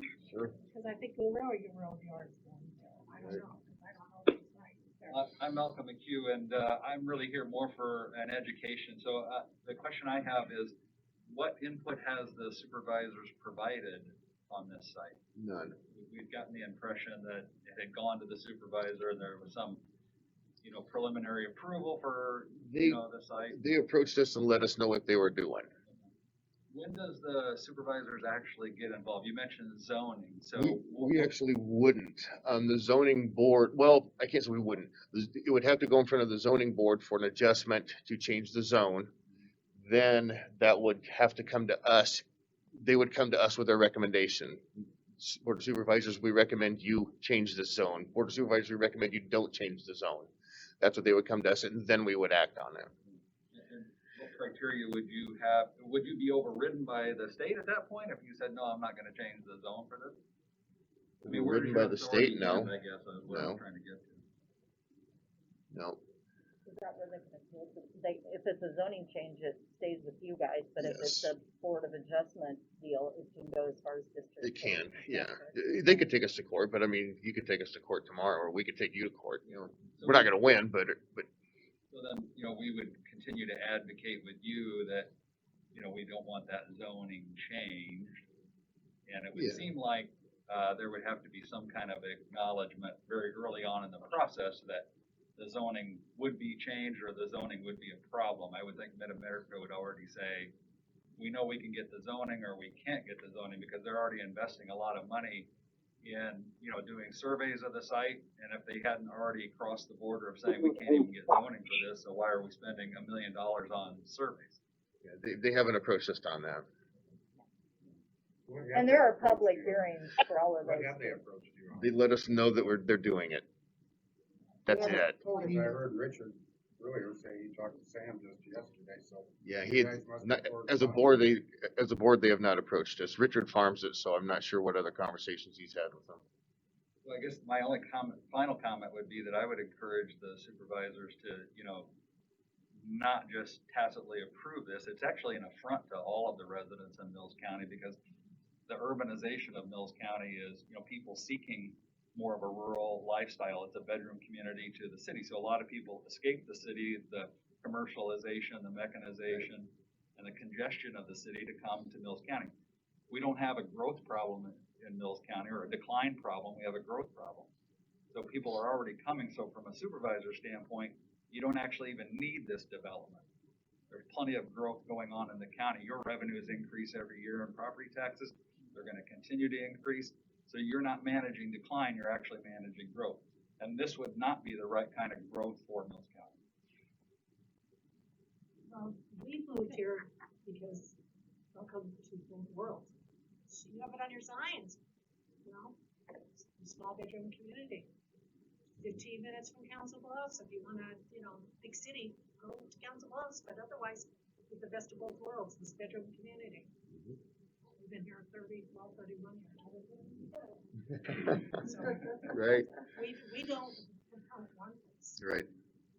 Well, that's why we live. Well, I don't think 2 miles anybody in outside. Mills County would actually want it, and, you know, a public campaign, if we have to go to the state or Mid-America in some kind of a public campaign, I think overwhelmingly, the residents of Mills County would say, we don't want this, we've already got an industrial corridor out on I-29 that most of us probably don't really like, you know, because you drive by that all the time and you're just in an industrial complex going down I-29.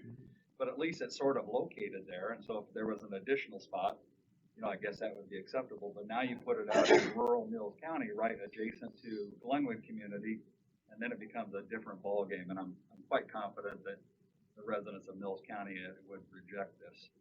I don't think they want it this close to one. No. Because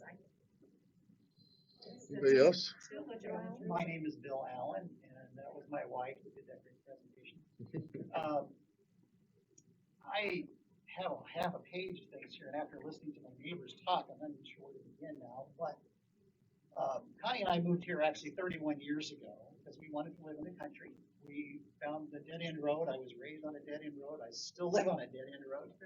And we built a log cabin there, and that was our dream. And it's a beautiful place. We have creeks and streams and ponds and forests, and yeah, we can see the corn. I love the corn. This is Iowa. This is Pretty out there. This is what it's about. It really is. I went to, I think one of the first times I ever went to Kyman's grocery store, I walked out to take my groceries across the road, and cars stopped from both directions. I mean, that's the kind of niceness that people do. That doesn't happen as often as it used to. We were building our log cabin. I broke a chain. I thought, oh, there's a hardware store in Glenwood. And I sped in, and I got pulled over immediately by the local police or sheriff. And I explained to him what I was doing and told him I was new. I was building a log cabin. And he said, well, just slow down and don't do it again, and let me go. And that's the kind of niceness that we run into. Connie and I have done Cub Scouts. I've been a Boy Scout leader. We coach soccer, baseball, Little League baseball. Connie had a business in town, the Escape Room, for several years. So we are part of this community, as several people have said. We've contributed, I think, very much to this community. Now our concerns have more to do with, obviously, what's happening here. I made a list of mistakes, if you want to put it that way. It's a perspective thing. I want it to be a perspective. I don't think the perspective, you mind if I just pull this down? You're fine. I don't think the perspective for a public official is always the same as a citizen. And I think there's probably good reason for that. And sometimes the decisions that are made are good decisions, and other times they're not. And I don't mean what I'm about to go through a 1-minute history of Mills County since we've been here as being anything that you've done. I'm sure you've made great decisions, as well as maybe some that were questionable. The ADEX plan, I think Malcolm or somebody brought that up. I had to work there and died of cancer at the age of 63 from kidney cancer. I don't know if that's what it was, but it, in my mind, was a mistake. It was probably a great idea at the time. The Playhouse, I think that snuck up on everybody and caused us to all do some changing. The controversial Les Hills soil mining may have been a perspective thing, but for some citizens, it was not a happy moment. I have to show you, some pictures I want to hand out. 217 feet from our house, is where the proposed mega site is at. This is the butt ugliest warehouse I have ever seen in my life. And I understand that it was praised in the paper as being a great, great thing for Mills County. And I'm thinking that's probably taken, those pictures were probably taken 800 feet from that. We're 200 feet from, from the property line. And that's what I'm gonna look at, 200 feet outside of my front door. I got a Google Earth, I measured, it's 217 feet. That bothers me a great deal, having moved out there, lived on a dead-end road my entire life. I've never seen anything like this, so I have some concerns.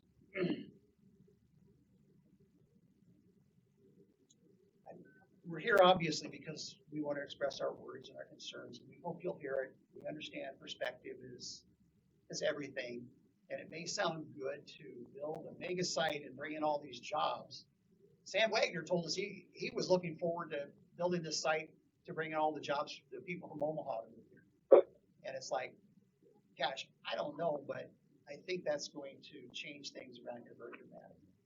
If a mega site like that is built, there's going to be traffic accidents, there's going to be a lot of things. On a very personal level, I want to just talk about soil conservation and the wetlands. There's probably 20 some acres of wetlands there. Probably more than that. There's probably more than that. There's probably more than that. But we were told when we moved here 30 years ago, we contacted the Mills County Engineer's Office because we needed to put a culvert in under our driveway, our new driveway. And they told us it'd have to be a 10-foot culvert. And I said, well, we're going to be driving up over the top of it. It doesn't make any sense. And they said, well, you have 500 acres that drain right down to where your proposed driveway is at. And we didn't put in the 10-foot one. We moved 30 feet back. We were told that we could do that and put in a regular 24-incher. But in that 30 years that we've been there, that has flooded 3 times. And it flooded our driveway, it flooded the road and the pond. You know, the terraces help prevent things like that. The crops help prevent things like that. I'm sure you know all that.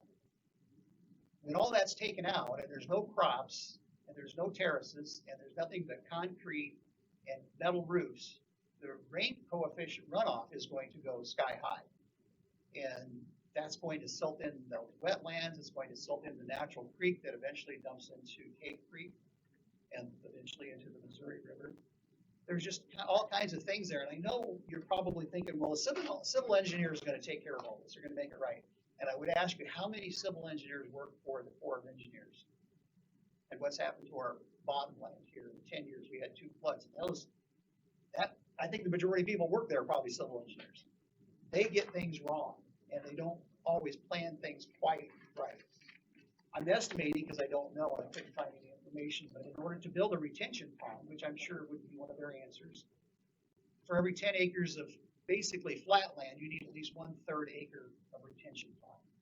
Gather any water running off the concrete roofs. In that case, just the 500 acres alone there, we're going to have a huge lake there. They won't be able to drain it regularly, and so we'll have a mosquito problem because the water won't be moving. I just see a lot of disaster. I'm getting to the age, I'm retired, and I'm thinking, why do I have to deal with this at this age? We've lived here for 30 years. Why all of a sudden do people want to come out and change the environment and change our way of life when that's why we moved here? We've been good citizens. Why? This is an example of Glenwood. I heard about this at the BP station when one of our neighbors told me about it. He said, hey, have you heard about this? I said, look, I have no idea what you're talking about. Didn't think anything about it. And then it came up again a few weeks later, or a month later. I eventually went to the zoning board, and I was told that the zoning board, I couldn't talk about it because it wasn't on the agenda and they weren't going to talk about it. And it's like, I have no idea what you're supposed to do. So we're here primarily, and this is my question for each of you, and I really would like you to answer this question. It may be a challenge. Sam Wagner told us in our meetings with him that you all have approved this individually and that you're on board with this. Have you actually approved this with Sam Wagner? Have you told Sam Wagner We have that not you're approved on board anything. with this? We have not approved anything. Have you Same- talked to Sam Wagner? Yes, Have you we said have. to Sam that you're approving this, that you're on board with it? We would like to see some development in Mills County. Exactly what that is, we don't know yet, but we would like to see something to offset the ag and residential tax base. the state's driving the bus on this though, so I support it, yes. Can And you tell it's, Sam Wagner that? have I told him that? Yeah, I mean, we're trying to understand where Sam's coming from. Sam is actually. On the told us you all GMU have side, yes, I individual, did. Or at least as a group have Yeah. have agreed. On the GMU side, yes, I did. I guess when Sam came and proposed this to us, you know, he was just saying, and of course, like we've told you guys, it is so far from even getting into the picture here. But what they have proposed, that they understand, the economic development on this. Now, they were only thinking about 1,000 acres until they had farmers that called them and said, buy my land. So Sam said, we were planning on 1,700. We were planning maybe 12. But we had some of these farmers that are saying, we're done. And I, as a farm wife, let me tell you, it is not fun anymore. It is $20,000 an acre, I'd probably do it too. I don't. probably disagree the with you at hardest all. thing that, Mid-America doesn't put options on property in excess of what they would need for the project, you know, so they still had a need for that land to, you know, connect everything together, so it's not like they were just being generous and say, okay, well, we'll give you an option too, you know what I mean? That's a question that we can't answer because right, and we don't they know. did it. I mean, Well, this is, obviously, it wouldn't be the case that if somebody said, well, just buy me out too, okay, we'll just add you to the bucket, you know? They would have had to have designs on needing that additional land. We have not And seen he those. also told us at that meeting, Sam told us, we're only gonna own this 15 minutes. Now, We're only we've been gonna here what? 31 years. He's only- He they're said- only gonna own he one. said- He didn't hear you guys say it. Oh, he I said- didn't hear you. I'm sorry. He said, they're the broker, Mid-America Energy is only gonna own this for 15 minutes. Yeah, that's, They haven't told that's us a that. hard pill for me to swallow. I'm very sorry that it is. We've lived here 31 years. There's no regard. And the person across the street has been approached, and we haven't. And it's gonna be in our, well, probably 200 feet for us too. We might have a railroad yard. So the supervisors It's very offensive. unofficially approved that it would go forward. Would you approve the zoning, to change the zoning? depends on what they brought to us. right. I wanna see it first. I mean, we hear you guys, and we're gonna keep this in mind, Yeah. and What absolutely. they proposed so far is an idea, and that is it. And that's as far as the involvement goes with this board. That's it. GMU, you know, speaking from that board, GMU cannot pay to rebuild their water and sewer plants, or let alone run water and sewer to the site. So it's not gonna be a cost on them. It's a plan, and that is it. Richard's still online. Would you ask him to respond whether he was asked by Sam Wagner or if he agreed with Sam? Richard, Richard? Yes, sir. we have a gentleman here that is asking if you were approached by Sam Wagner to approve this, and what your answer was. Yes, I was. And are you in favor of it?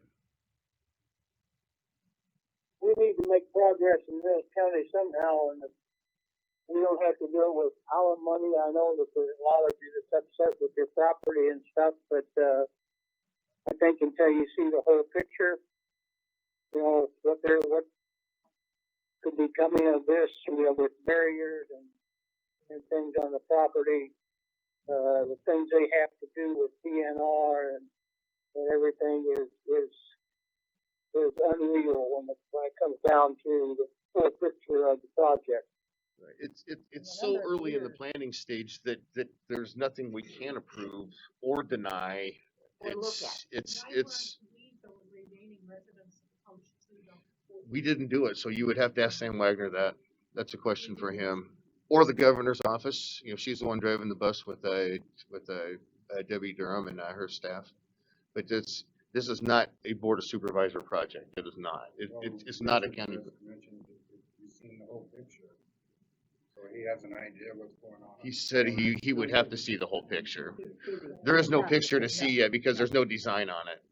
Because it seems like they have a pretty good idea of what people they wanna buy out, so they must have a pretty good idea of what they're putting in. They haven't shared that with us, and I don't think And they we've have an asked idea them. of anything. Do you have any Have any idea? economic numbers been presented to you? No, nothing. This is a preliminary, if you will. The one It's, across the street from us, their purchase, they've approached him because the end of his property butts up to the mega site, property, there's line. They're buying it for goodwill from him, his That's between property. them and Bill, yeah. Right, Yeah, but it's- what I'm Nothing saying to is, do with the board. the north side has known about this ever since, well, they're gonna finish phase 3, isn't it, in March? phase 3 of what? Of what? Of the mega site. Certification. Yeah, the certification, That hasn't been brought to us. Now, how did you hear that? From Sam White, Oh, he from asked me to Sam. meet him. They're done with phase 1, phase 2, they're doing We're RFPs right finishing now to get the phase civil 3. end, they said by So this spring, thing's March, moving. they should have Oh, civil. yeah. And, We don't know Project is that. moving ahead, but whether we they just, go forward. we've been in the dark, we just found out Right. 2 months ago. Obviously, we have too a little bit. And that's kind of my point, if they are going this far into this third They're pretty phase, serious. and they haven't secured that they would be able to support the zoning, changing it from agricultural to commercial. And if you're the only people that decide that, We're not the only people that decide it. We are yes, you're correct. You're the final decision maker. Yes. But we're not the only ones, to answer, to go back to what you said. So, Is the zoning board different than this board of supervisors? none of us are on it. None of No, you are on it's the all public people. It's the public. And who appoints them? We appoint them. appreciate your So time, you I think appoint- we've made our point about. I have one Thank you. problem that I think, because I hear your support and I understand it. I think nobody's against economic development. I am. I mean, okay, you are. A development for the sake of development Okay, doesn't do any okay. good. you know? We just feel that Mills we need County something has for plenty of taxpayers. And we get that. Yeah. But, you know, we have a plan and your names are on this plan. Mm-hmm. So when I hear you supporting this in direct violation of the plan, what happened in 3 years? That is what I want to that is a ask. plan, and the plan before that had been so long that they upgraded it, but that's a plan. It's a plan and that's it. Plans change. But it's full of intent. And the Yes, intent yes, repeated over and yes. over and over is to not encroach on existing residences. Right. To build where there is infrastructure and a whole lot of detail that Right. I went through and highlighted. This has none of that. So how do we in 3 years basically scrap not just the plan, but the intent of the plan? I don't think it's scrapped, and I think the infrastructure is there. When you look at railroad and power, that's two huge components of this whole plan that Mid-American's coming up with. So someone else would argue that 34 is capable, and As it sits? 29, or not 29, the railroad and the power that's there is two huge infrastructure pieces that are there. So infringing on the people, yes, there's always a neighbor, and they will have to have some kind of buffer or something if and when they design it, but we haven't seen that, and we don't make that decision. So I don't know what more to say to answer your question. What would it It's- take to convince you not to do this? I don't know that it would. I'm by it too. I'm just on the other side of 250. Lonnie, are your neighbors aware of this? Oh, yeah. And what's their, you get any pushback from them? Not at all. They're not gonna have a problem with this in their backyard, because there's people across. They haven't come to me, Tim. They haven't come to me, but the few that I've talked to have no problem with I mean, it. obviously Dave, he would have a problem. And it's gonna be right in his backyard. You know, being superintendent from GME. Oh, Malcolm, okay. But he's wondering, like, India. Yeah, I haven't spoke with him, but none of the neighbors would come to me. Some are. I can't say all of them because I haven't spoken with them. But it's not my job to go talk to them because we're not the one, driving the bus there. This is a Mid-American project and the State of Iowa project. It is not a Mills County project, so I just can't, I'm having trouble with that, that's a hard pill. You're Mills County, does the state of Iowa dictate to you then? Dictate some things, yes. Because I'm pretty sure you could sign off on this and say, we'll find another spot. This isn't, you're We weren't totally involved in that. transforming Glenwood. You don't mind that? You don't mind it expanding? It doesn't we can't keep it the bedroom community of A Old lot of Council people Bluffs? did that plan and pushed us to do that plan so we could expand and get some industry here, so. I don't want a car factory less than a mile from my house. I don't want a train yard. I grew up in Council Bluffs with the trains, okay? Right. My brother lost his legs 10 years ago Sure. from a train. Right. I'm sorry to hear that. So, I don't like trains, and I'm gonna have one right across the street, cause. I've I got one believe right that out my railroad's gonna backyard, come yeah. up there. They annoy me too. And I get to hear the banging and the clanging and the Yep. whistles and the Yep. light pollution, noise pollution, Yep. traffic pollution. I Yep. mean, it's gonna kill every one of us. I think in reality, we'll be back. Sure, oh, Absolutely. Not to please, harass Hopefully you. we and will please know. do, please Not do. to harass you, but Yeah. because we are very passionate about this. This Yes. is our livelihood. And The I value understand. of our houses are now diminished. Psalmstreet just moved in like a month and a half ago. They did not know Right. that this was going in, and they found out 2 weeks after they moved in. And now we all have to go, we get this BS about, oh, your value is gonna go up because you're next to mega site. I think that's totally wrong. We've got documentation that shows these mega sites Yeah. lower home values, and we have all invested greatly. We have acreages out there, you know, we've got Sure. 9, 10, 11, other people have the same.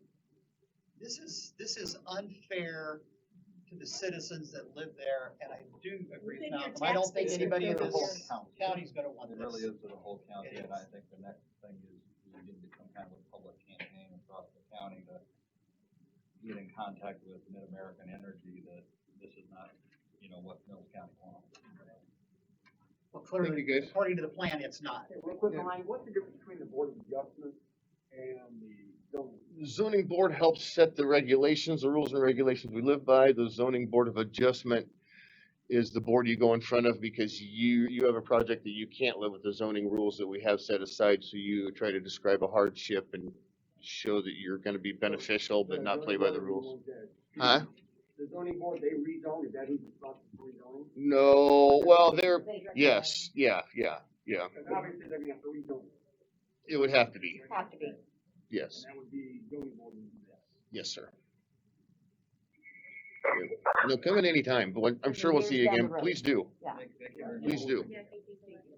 Thank you. Absolutely, guys, and I wrote down the highlights that you guys have concerned, and like Carol says, if you guys can compile that, we definitely will. And I'll do that for you, and then That I'll would be get it great, off. Thank you. I'll take responsibility for that part. All right. Thank you. Thank Thanks, you guys. so much. Thank you very much. Thank you.